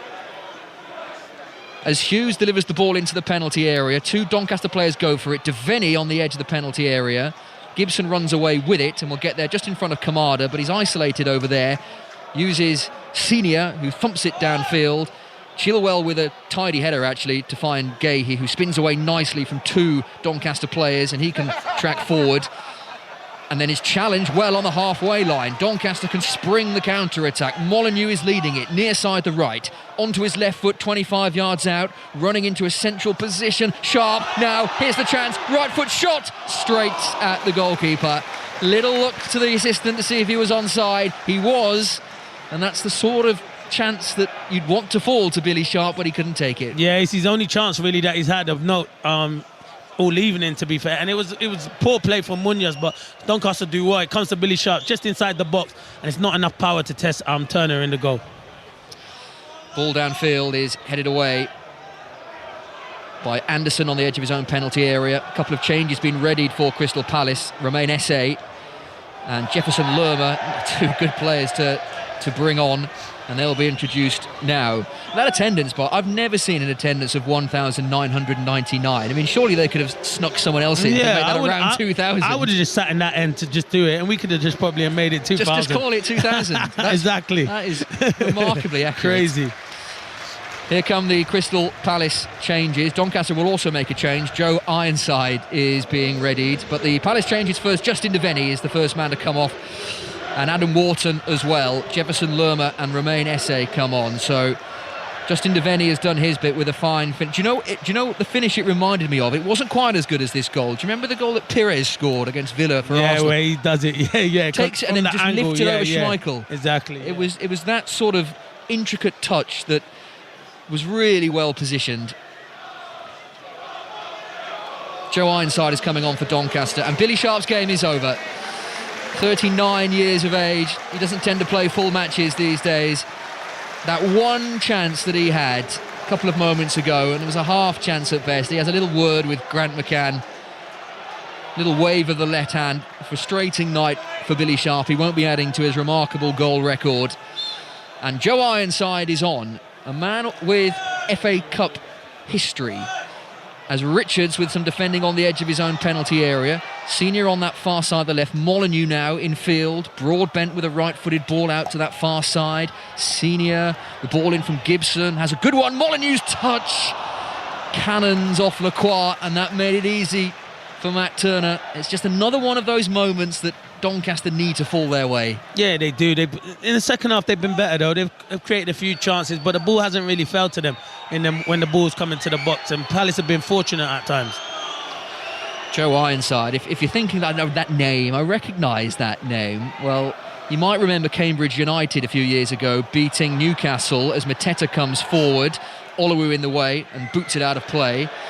Cambridge United beating Newcastle United 2022 by 1-0, and Joe Ironside was the man who scored that goal for Cambridge. One of the big stories of that year. Was that at St James's Park? Yeah. Yeah, I remember it. I do remember it. It was Kieran Trippier's debut. Yeah. And he's got Kieran Trippier's shirt in his study, has Joe Ironside signed. He's winning then. Winner at St James's. Yep. Trippier's shirt. Absolutely. I'm not sure how keen Kieran Trippier was to sign it for him and give it to him after being beaten on his debut, but still.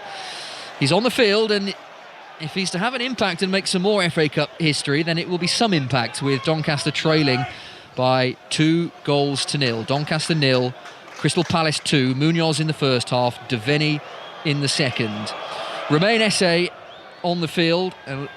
Interesting to see how he gets on. He's had a very good time of it at Millwall, the youngster, signed for a fair chunk of money. Palace on the back foot here, because Sterry, with his ponytail bobbing behind him, making progress towards the edge of the penalty area. Molyneux, Doncaster, you feel, will have to involve him as much as possible if they're to get back into this game. But that move breaks down on the edge of the area. Lerma, another one in the base layer and gloves with some tidy football. Chilwell, diagonal ball from left wing back to right wing back. That was a fine pass. Measured it perfectly. Munoz kept it in play. Lerma, base of the centre circle. Hughes. And this is where you fancy, Clinton, the Premier League side will show their Premier League quality. They'll keep the ball and they will try and tire Doncaster out. There's no need for Palace to force the issue with a 2-goal lead. No, and I think you're spot on. And they've got a player in there. Well, they had two in there in Wharton and Hughes that would do it. Lovely ball, Hughes looking for Kamada, but Teddy Sharman low. Very quickly out of his goal and caught the ball just before he came out of his box. Sterry with a challenge out of play. Ben Chilwell will have this throw. Romain Esse, who scored on his Palace debut against Brentford, his first touch of the ball. Yeah, but I was there that day at Selhurst. They were losing, and he went and did a knee slide in the corner and celebrated. But you can't take it away from him. I think the lads was like, we're losing this game. We need to get back. But it's his first Premier League goal, and it's what you dream of, isn't it? Hey, listen, not everyone can score on their Crystal Palace debut in the Premier League. There's only a few of us. Yeah. that was at least to win the game. Yeah, exactly. As Munoz plays it across the penalty area and out of play for a goal kick that Teddy Sharman Low will take. 90th minute, wasn't it? Yeah, 90th minute. I remember that in my debut against Sheffield Wednesday. Yeah, good day. Not about me though, is it? Let's move on. It's always about you. What do you mean it's never about you? All right then, let's make it about me for 30 seconds. Clinton Morrison with us on 5 Live. Doncaster 0, Palace 2, 25 minutes to play. So there is still time in this game. If Doncaster were to get a goal, we know what this competition does. We saw it yesterday at Home Park. Here is Bailey, the Doncaster Rovers skipper. Oluwu takes over. Now Molineux again, near side the right. Has 2 Crystal Palace players for company, and not sure what he tried there. I think he tried to play it back to Bailey, but got it all wrong, out of play for a throw. You can just feel the crowd are a bit quiet. They need something to latch onto here. Yeah, you need a spark, like give the crowd something. And you heard that at half-time before Palace, just after half-time before Palace scored the second goal, because they were creating a few half chances, and that's what you have to do. You have to give the crowd something to cheer about. Crystal Palace fans, you can just about hear to our left-hand side. I know we've mentioned it, but it's such an impressive number, and you can tell, and Steve mentioned the flag that was less than complimentary towards the FA shafting fans, and there were a few banners actually when the second goal went in that were less than complimentary about Monday night football, and you can understand why. It's a long way to go on a Monday night. I see some of them sorry to interrupt, I see some when I was coming here, and I said, how long did it take? 4 hours to get up absolutely. here. Yeah. Trains back are not nice. I think the last train actually could easily have fallen during extra time, which would not been good enough. And those of you that travel often to away games will know there's always a road closure just when you don't need it. Oh, definitely. Normally at the most crucial part. Yeah, exactly. And you've sailed past the junction to take. Definitely. So credit to they've come in such numbers. Molineux with the ball to that back post. It's a good one. Richards bobbling around the penalty area as it has quite often when Doncaster have put the ball into that box. Broadbent with a slide challenge. Something like that might get the crowd going. Out of play for a Palace throw. Yeah, well, you see it, the crowd, they appreciate stuff like that. And I just think Doncaster probably haven't done that enough. Made at times, too easy for Palace. But it is difficult because you are playing against a Premier League team who are in good form in the Premier League. 2-time runners-up. Crystal Palace, 1990, 2016. Both times losing out to Manchester United. They were 9 minutes away in 2016 until Juan Mata's deflected equaliser. Left-footed ball into the box. That takes a deflection on its way out and kept in play by goalkeeper Matt Turner. And you can hear the angst from the Doncaster fans behind that goal, who felt that Turner did not keep that ball in play. It's difficult for us to see, but it looked close. It did look like it was out. It definitely did look like it was out there. I'm not sure about that. Maybe Birmingham needed that linesman the other day. Absolutely. What a game that was. We've had some good games in this FA Cup 4th round. You wouldn't necessarily put this one in the category of Birmingham-Newcastle. Definitely not. But there is still time. Kamada now on this near side, the left, coming in field. Offloads it to Lerma and Gehi. Back to Kamada, and he'll use Lerma once again. And he thought about the big right-footed ball to Munoz, but rather sensibly decided that Richards was his better option, just on the right of the centre circle, and Palace are back into their metronomic passing mode. Hughes, Lacroix, Hughes, Lerma, all of this just outside the centre circle. Chance for Romain Esse, first real involvement for him. Kamada, this is a good move from Palace, albeit getting a little bit stuck in the pitch at the moment, and Palace are not showing great ambition to get it forward. Are quite happy instead to keep it, and the Olays have started. This move must be a good 20 passes old, but it's not really progressed beyond halfway. Hughes now over halfway, far side the right. Munoz to Lerma and Richards once again, and just for good measure, Bailey kicks Lerma, and that'll be a free kick to Crystal Palace just inside their own half. 2-0 Palace lead, 20 minutes to play. Patrick Kelly is going to be the latest Doncaster Rovers substitute, another youngster on loan.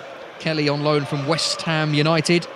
Scored Doncaster's first goal in this FA Cup journey against Barrow, Northern Ireland under-21 international. And George Broadbent is the man to make way. Slightly disappointed, Clinton, that we've not seen much of Charlie Crew. We've not seen any of him, actually. The 18-year-old Welsh international who's on the bench. He's on loan from Leeds. And he's played in every single game since his move from Ellen Road. He's been a very good player, but maybe not being risked by Grant McCann? Might have a slight injury? Maybe not, yeah, because you would think if he's played in majority of the games, and Leeds do produce some talented players through their academy, so probably are surprised we haven't seen him. Or maybe Grant McCann thinks the game's over and maybe I'll save him for the weekend. Yeah, Gillingham here Saturday in League 2.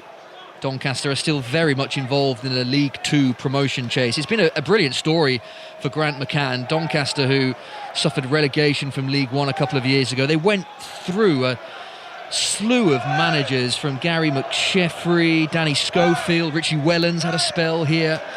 Grant McCann then came in for a second spell, and at one stage Doncaster 22nd in League 1, then went on a club record run of 10 wins in a row that got them into the playoffs last season, and they lost on a penalty shootout to Crewe. But they are right in the mix in League 2, but they are not in the mix here, and they'll be further out of it if Palace can score a third. Munoz couldn't quite take the ball beyond Senior, and Doncaster can move forward, and they need to do this a little bit more quickly, you feel. Kelly's first touch is a loose one. Mateta will pick this back up, and Palace can start again with Will Hughes. Yeah, you know what it is with Doncaster? They just lack the quality in that final third, and that's been the difference between the two teams, where Palace have had quality in the final third and Doncaster have struggled. So as it stands, unless something dramatic happens in the final 20 minutes, it'll be Palace against Millwall in the 5th round of the FA Cup, and there is some history there, and you fancy that'll be a tie that might have the television companies battling.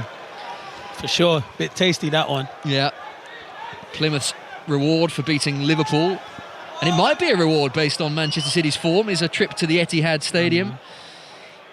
Aston Villa against Cardiff City, Manchester United, Fulham, some good ties to look forward to. That is a foul by Esse, just outside the Palace penalty area. Is that going to be the first yellow card of the game?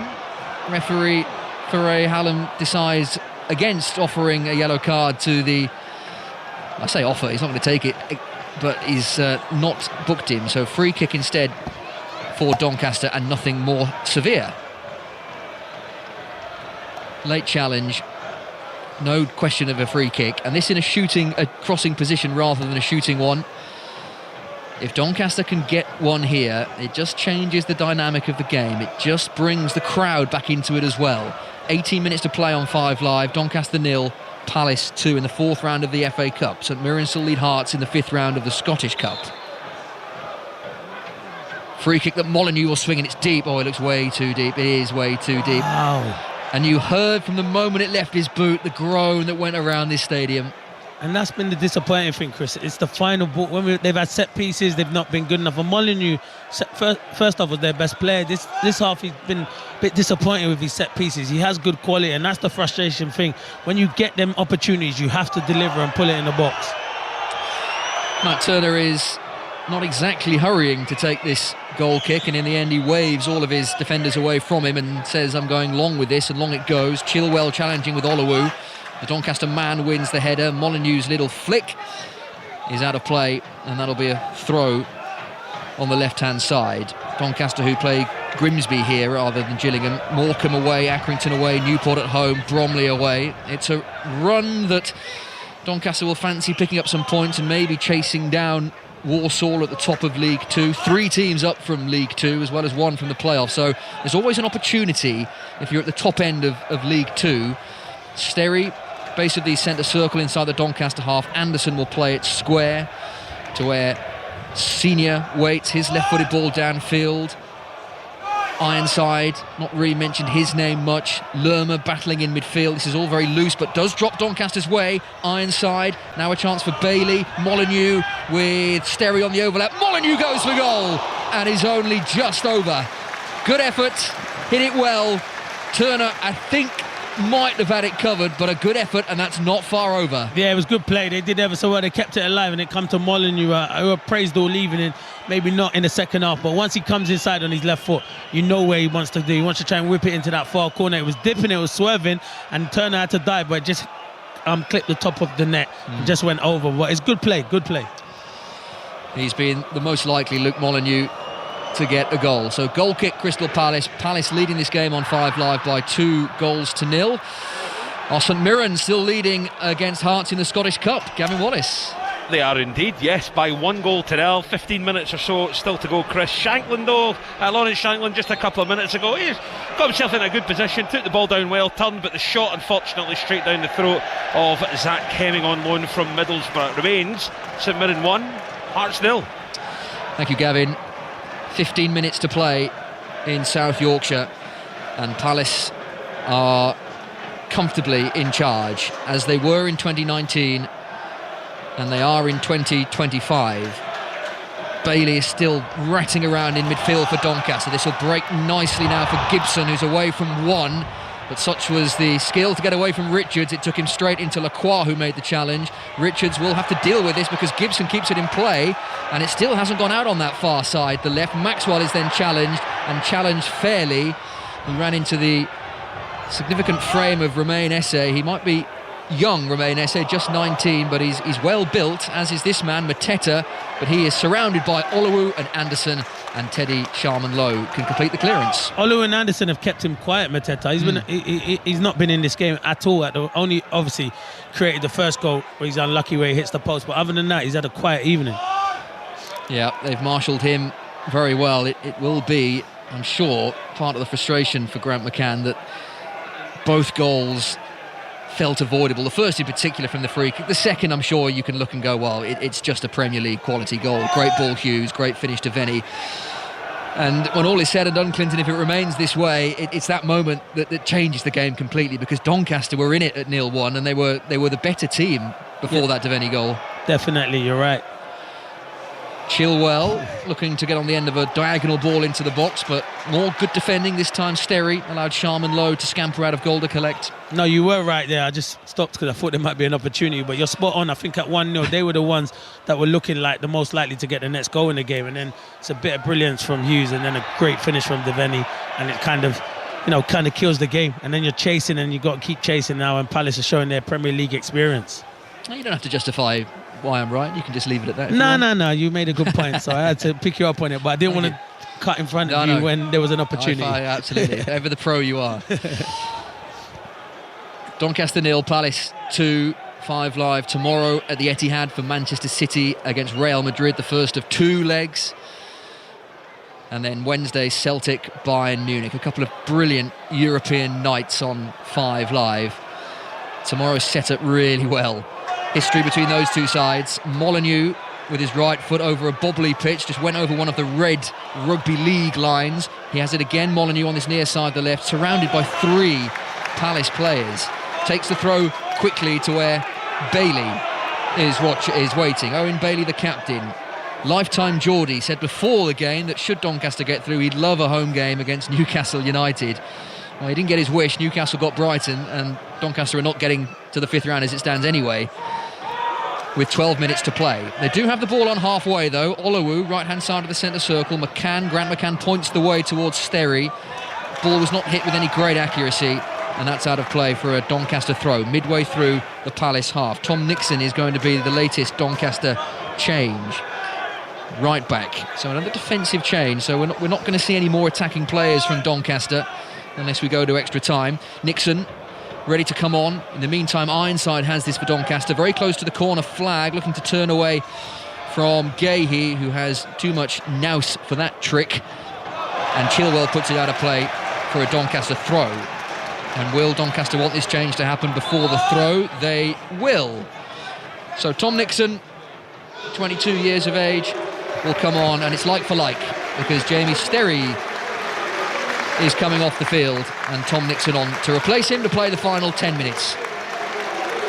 Yeah, he's had a good game, Sterry, down that right hand side. He's a quick fullback. He's tried to link up with Molineux ever so well there. So I think he can be happy with his night's work. Goes straight for the ice pack, so maybe nursing something, a lump on his head, apparently. Yeah, it does look like there is a bit of a swelling on his head, yeah. I see producer Rob's got much better eyes than us. Of course he has. Yeah. So it's jelly babies we gave him at half-time. Yeah, what it is. Sugar Rush. Which we were given by a very, very kind member of the Doncaster fan base. He said, we're the friendliest fans in Yorkshire. Love I don't want to get into that debate, but they are very friendly. Yeah, I think Sheffield Wednesday are the friendliest, but I'll let them be second. Doncaster 0, Palace 2. The rain starts up again. Maxwell with the ball down the far side, the left for Doncaster. And then an early ball in from Senior wins a corner. There's a nice bit of invention from Jack Senior. And Doncaster have another corner, which they've not taken advantage of. Whenever they've had these set pieces, they've tended to be somewhat of a disappointment. Maybe that can change. Goal now, and the game does change. And there's still 10 minutes to play. Still those in the south stand, the Black Bank, wait eagerly. They'd love a goal to cheer. They'd love a goal to celebrate. Molyneux's corner, front post area, not really into the area that he wanted. He's got another chance here. He'll reload, and he's away from Kamada with ease. That's a better ball into the back post. Olowu rises, heads towards goal. Left foot shot from Bailey. Still there for Doncaster. Bailey again! Saved by Turner. It's another effort that doesn't quite have the required power, and Turner is low down to his right to save. It remains Doncaster 0, Palace 2. Yeah, and I don't know why Glasner's moaning at Essay. It's not Essay. He should be moaning at his golden child, which is Kamada. He let him go past him, Molineux. It's way too easy. That's who he should be having a go at. Goes past him, gets a crossing, and they do ever so well. And it's good defending, to be fair, but he's unlucky as well with his shot, and Turner makes a good save. I didn't get why he was shouting at him, because Roman Essay had nothing to do with that. Yeah, was not happy with his youngster there.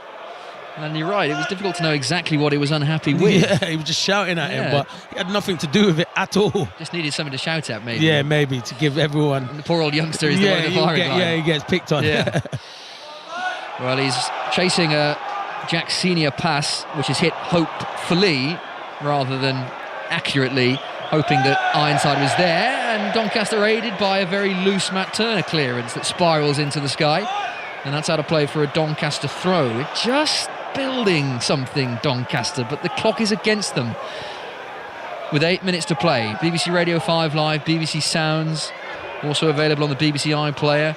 Tomorrow, by the way, is the final FA Cup tie of the fourth round, as Gahey with some defending to do on the edge of his own penalty area, and does the first part very calmly in true Gahey style, but then the second part was a bit rushed, and it's out of play for a Doncaster throw. There's now 2 balls on the pitch, which is not helping anyone.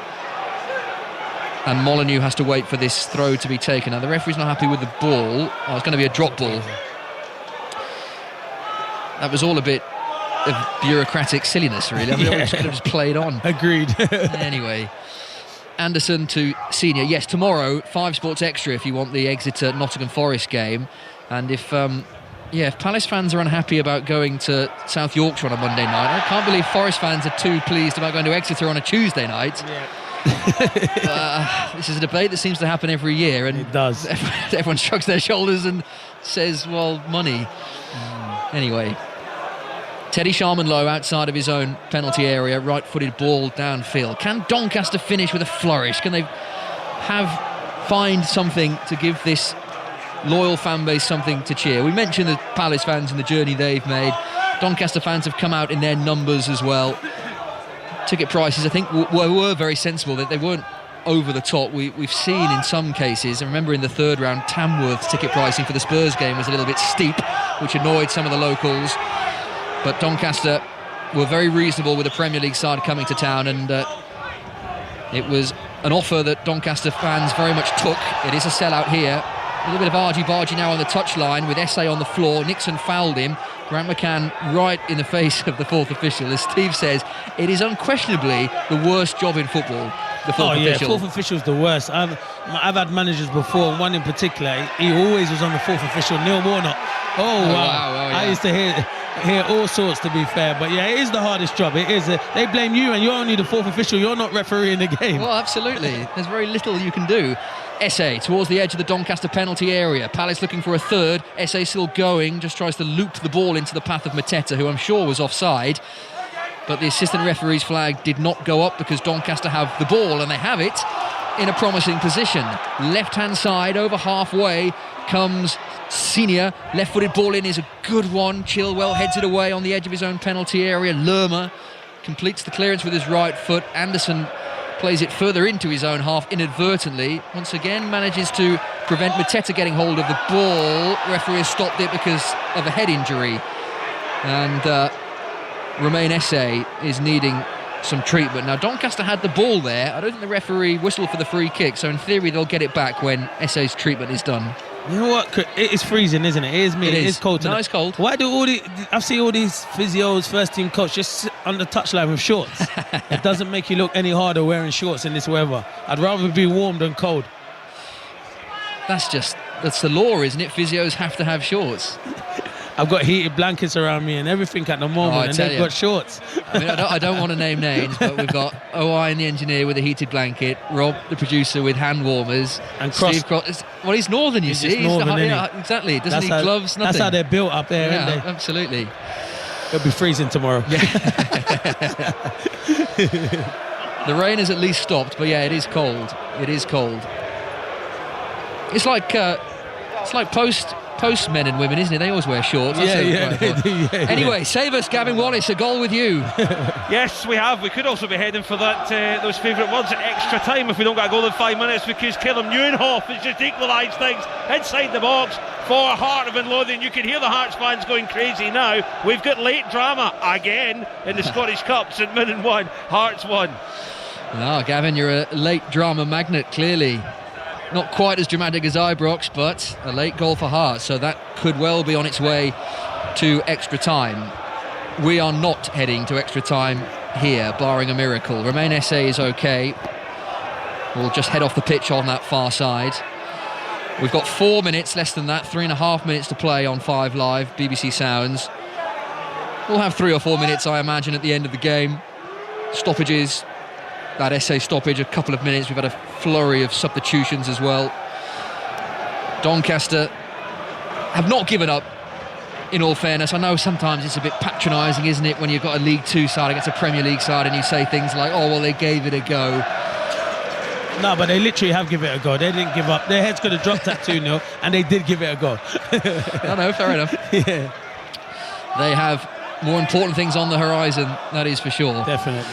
Anderson, base of the centre circle, inside the Crystal Palace half. Oluwu to Molyneux, drops the shoulder, cannons off a Palace player, out of play for a throw, which is taken quickly by Nixon.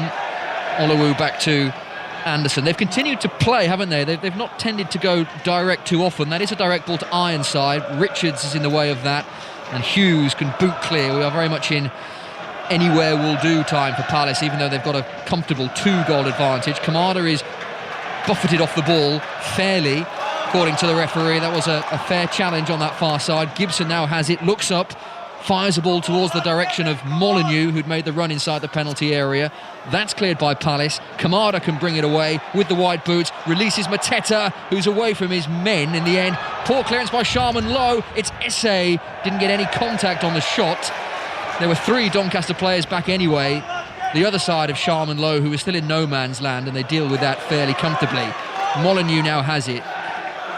Grant McCann and his coaching staff are pointing forward. They want this ball to go forward. It needs to go forward now in the dying embers of this game that Palace lead by 2-0.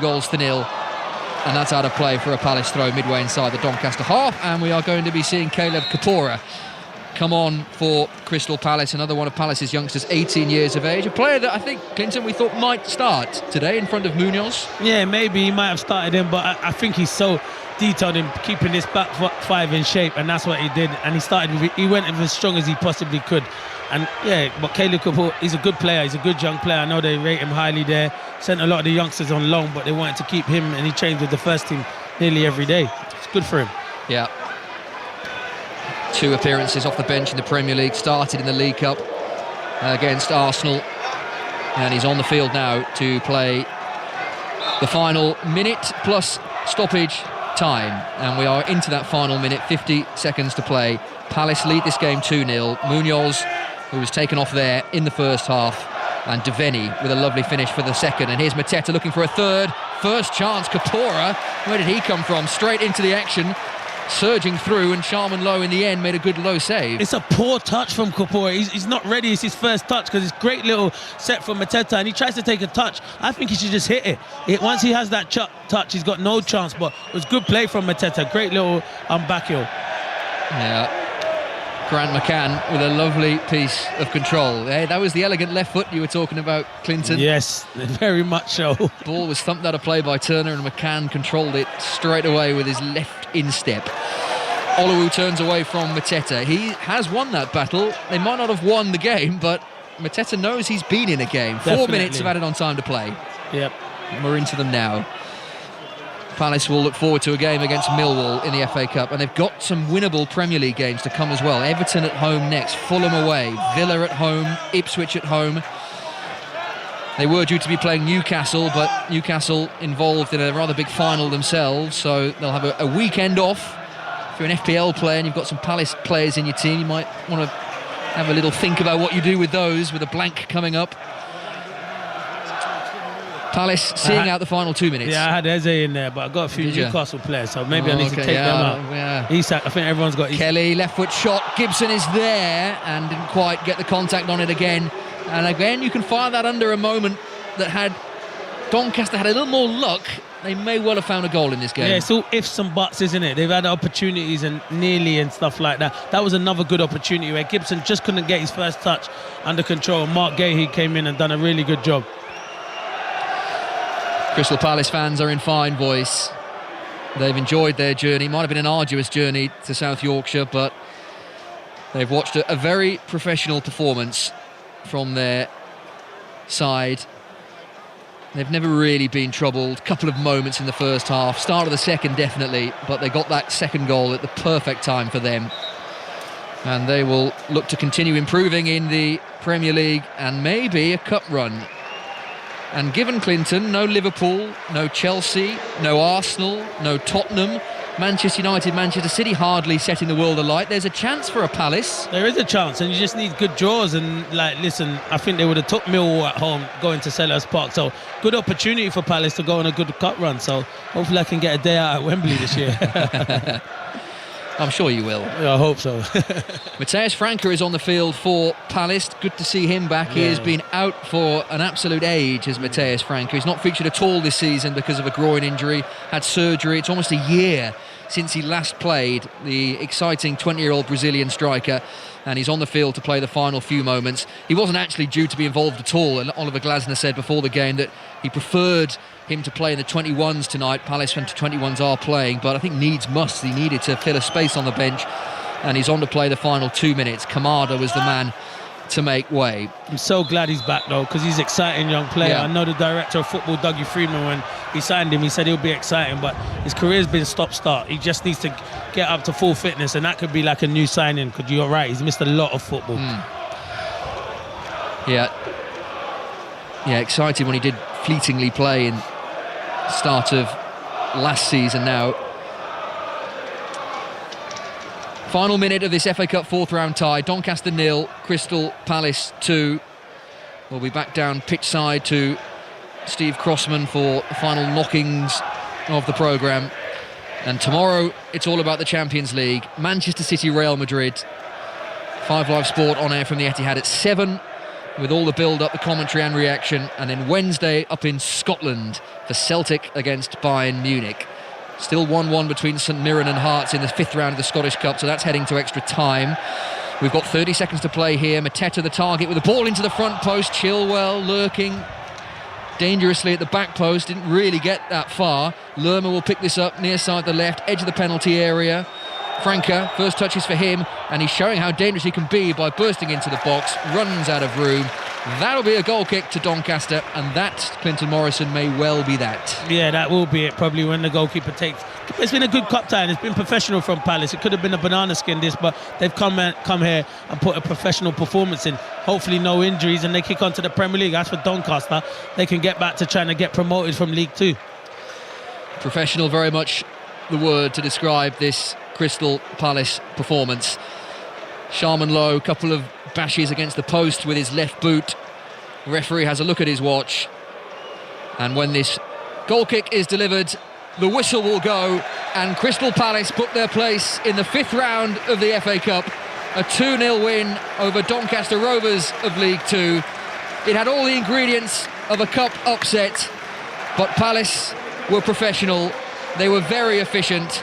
2 goals in either half. The first from Daniel Munoz, capitalising on a Mateta shot that hit the post. Munoz tapping in, and then Justin Devaney, the young Northern Ireland international, with a lovely lob over Teddy Sharman-Lowe.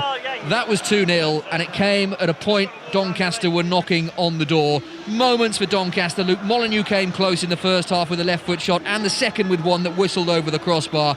But in truth, they were never really in it. They gave it a go, Clinton, but Palace showed their class. Yeah, they did. And credit to Doncaster to get to this stage in the FA Cup, and they did have a good goal, but they were playing against a Premier League team, Crystal Palace, that are in fantastic form, and just had that quality and that nous in the final third. So, as I said, Palace go back to the Premier League, trying to climb up the table. Doncaster try and get promoted from League 2, but no, they're a credit to themselves. They didn't let themselves down, but professional performance from Crystal Palace. And that professional performance means they play Millwall in the 5th round of the FA Cup. That is very much one to look forward to. No upsets in South Yorkshire, Steve. It's finished Doncaster 0, Crystal Palace 2. Down here, pitch side, Billy Sharp's just walked past, big sort of puff of the cheeks. Wasn't to be his night, wasn't to be Doncaster Rovers' night. We still don't know whether it'll be St Mirren or Hearts' night in the Scottish Cup, Gavin Wallace. I'm just wondering what we pay in overtime tonight. Is it time and a half, Steve? But 1-1. We're 5 minutes into 8 minutes of added time. That goal coming on 84. Calum Nieuwenhof on the park, just a couple of minutes, if that, on the spin. The ball in from James Wilson, and he just fires it low, well beyond Zach Hemming. But extra time is looming, provided we don't get a goal in the next 3 minutes. It's St Mirren 1, Hearts 1. Well, the heavens have just absolutely opened here in South Yorkshire, quite literally. Raining on what could have been a bit of a parade today, could have been a bit of a historic night with all the historic figures of Doncaster Rovers looking down from the banners all around the stadium. The Rovers players are currently doing like a little bit of a sort of a mini lap of honour. Grant McCann, the manager, is leading them out. There's a man there with a big Doncaster Rovers flag with the club crest emboldened on it, who's just waving it back and forth. I think the reality is that as the Doncaster Rovers players move their way towards us here, Clinton Morrison, is that there were moments, but I don't think it's one of those that they're going to look back on and think, "Ooh, what if, is it?" Nah, I think they were, as you said, there were just moments in it, and it didn't really work out for them. They had half chances in the second half. I thought they were better in the second half, and on another day the chances fall to them and maybe they convert them. But I thought, as I said, Palace were the better team. Professional performance through to the next round. But yeah, Donny can be proud of themselves though, Crossy. You know, we talk about Pep Guardiola when he has chats with his players in a really kind of public way. Oliver Glasner is doing that right now. He's about 10 yards away from me, just the other side of the halfway line, deep in conversation with Will Hughes there, who's gesticulating wildly, sort of booting thin air 5 or 6 times. The applause are because Grant McCann is just leading the Doncaster Rovers players past us now. There's a Rovers fan with a Billy Sharp shirt just in front of us that he's waving as well. And very quickly, the pitch is emptying here at Doncaster. Crystal Palace, comfortable winners in the end. I'm trying to think of what Doncaster will take out of this, Clinton. Obviously, promotion from League 2 is what they're looking at. We talked a lot about Billy Sharp because he's Billy Sharp, but I tell you what, Luke Molyneux's a player, isn't he? Yeah, he is a good player. I thought he was their best player. He usually plays in the midfield, but they put him out on the right-hand side in the second half, and his left foot caused a lot of problems. He'll probably be disappointed when he come in second half and didn't hit the target and in the first half. But yeah, he looks a player. They look like a really good team going forward. It's a team I'll be looking out for now in League 2 because the style of play they're trying to play don't help that they have rugby here, but the club have to make money because the style of play they want to play is difficult. But Grant McCann and Cliff Byrne, the assistant manager, they're doing a good job here. Chris, you used the word professional. I think that's right about Crystal Palace, and Oliver Glasner will also be delighted that he had a couple of players, one back from injury in Adam Wharton, one Ben Chilwell who's had an injury and we saw him for the first time and by all intents and purposes came through unscathed. Yeah, it's the perfect night for Crystal Palace, isn't it? The two things I'm sure Oliver Glasner would have wanted from this night: get into that 5th round of the FA Cup and come out of the game without any injuries, which I think he's done. And also, as you say, given minutes to Adam Wharton, who's going to be such an important player for Palace. Ben Chilwell, we saw glimpses of what he can offer. He'll give Tyreek Mitchell a run for his money, who's played an awful lot of football. We saw Mateus Franca come on at the end there. And this is a competition, Steve, that I think a club like Crystal Palace will look at and think, we've got a chance here. Millwall at home next. then possibly get through that. It's a quarter-final, and with some of the big sides out, there is an opportunity for a team like Crystal Palace. And Oliver Glasner has said, he said it at the start of the League Cup run and now the FA Cup run, we want to take the cup seriously.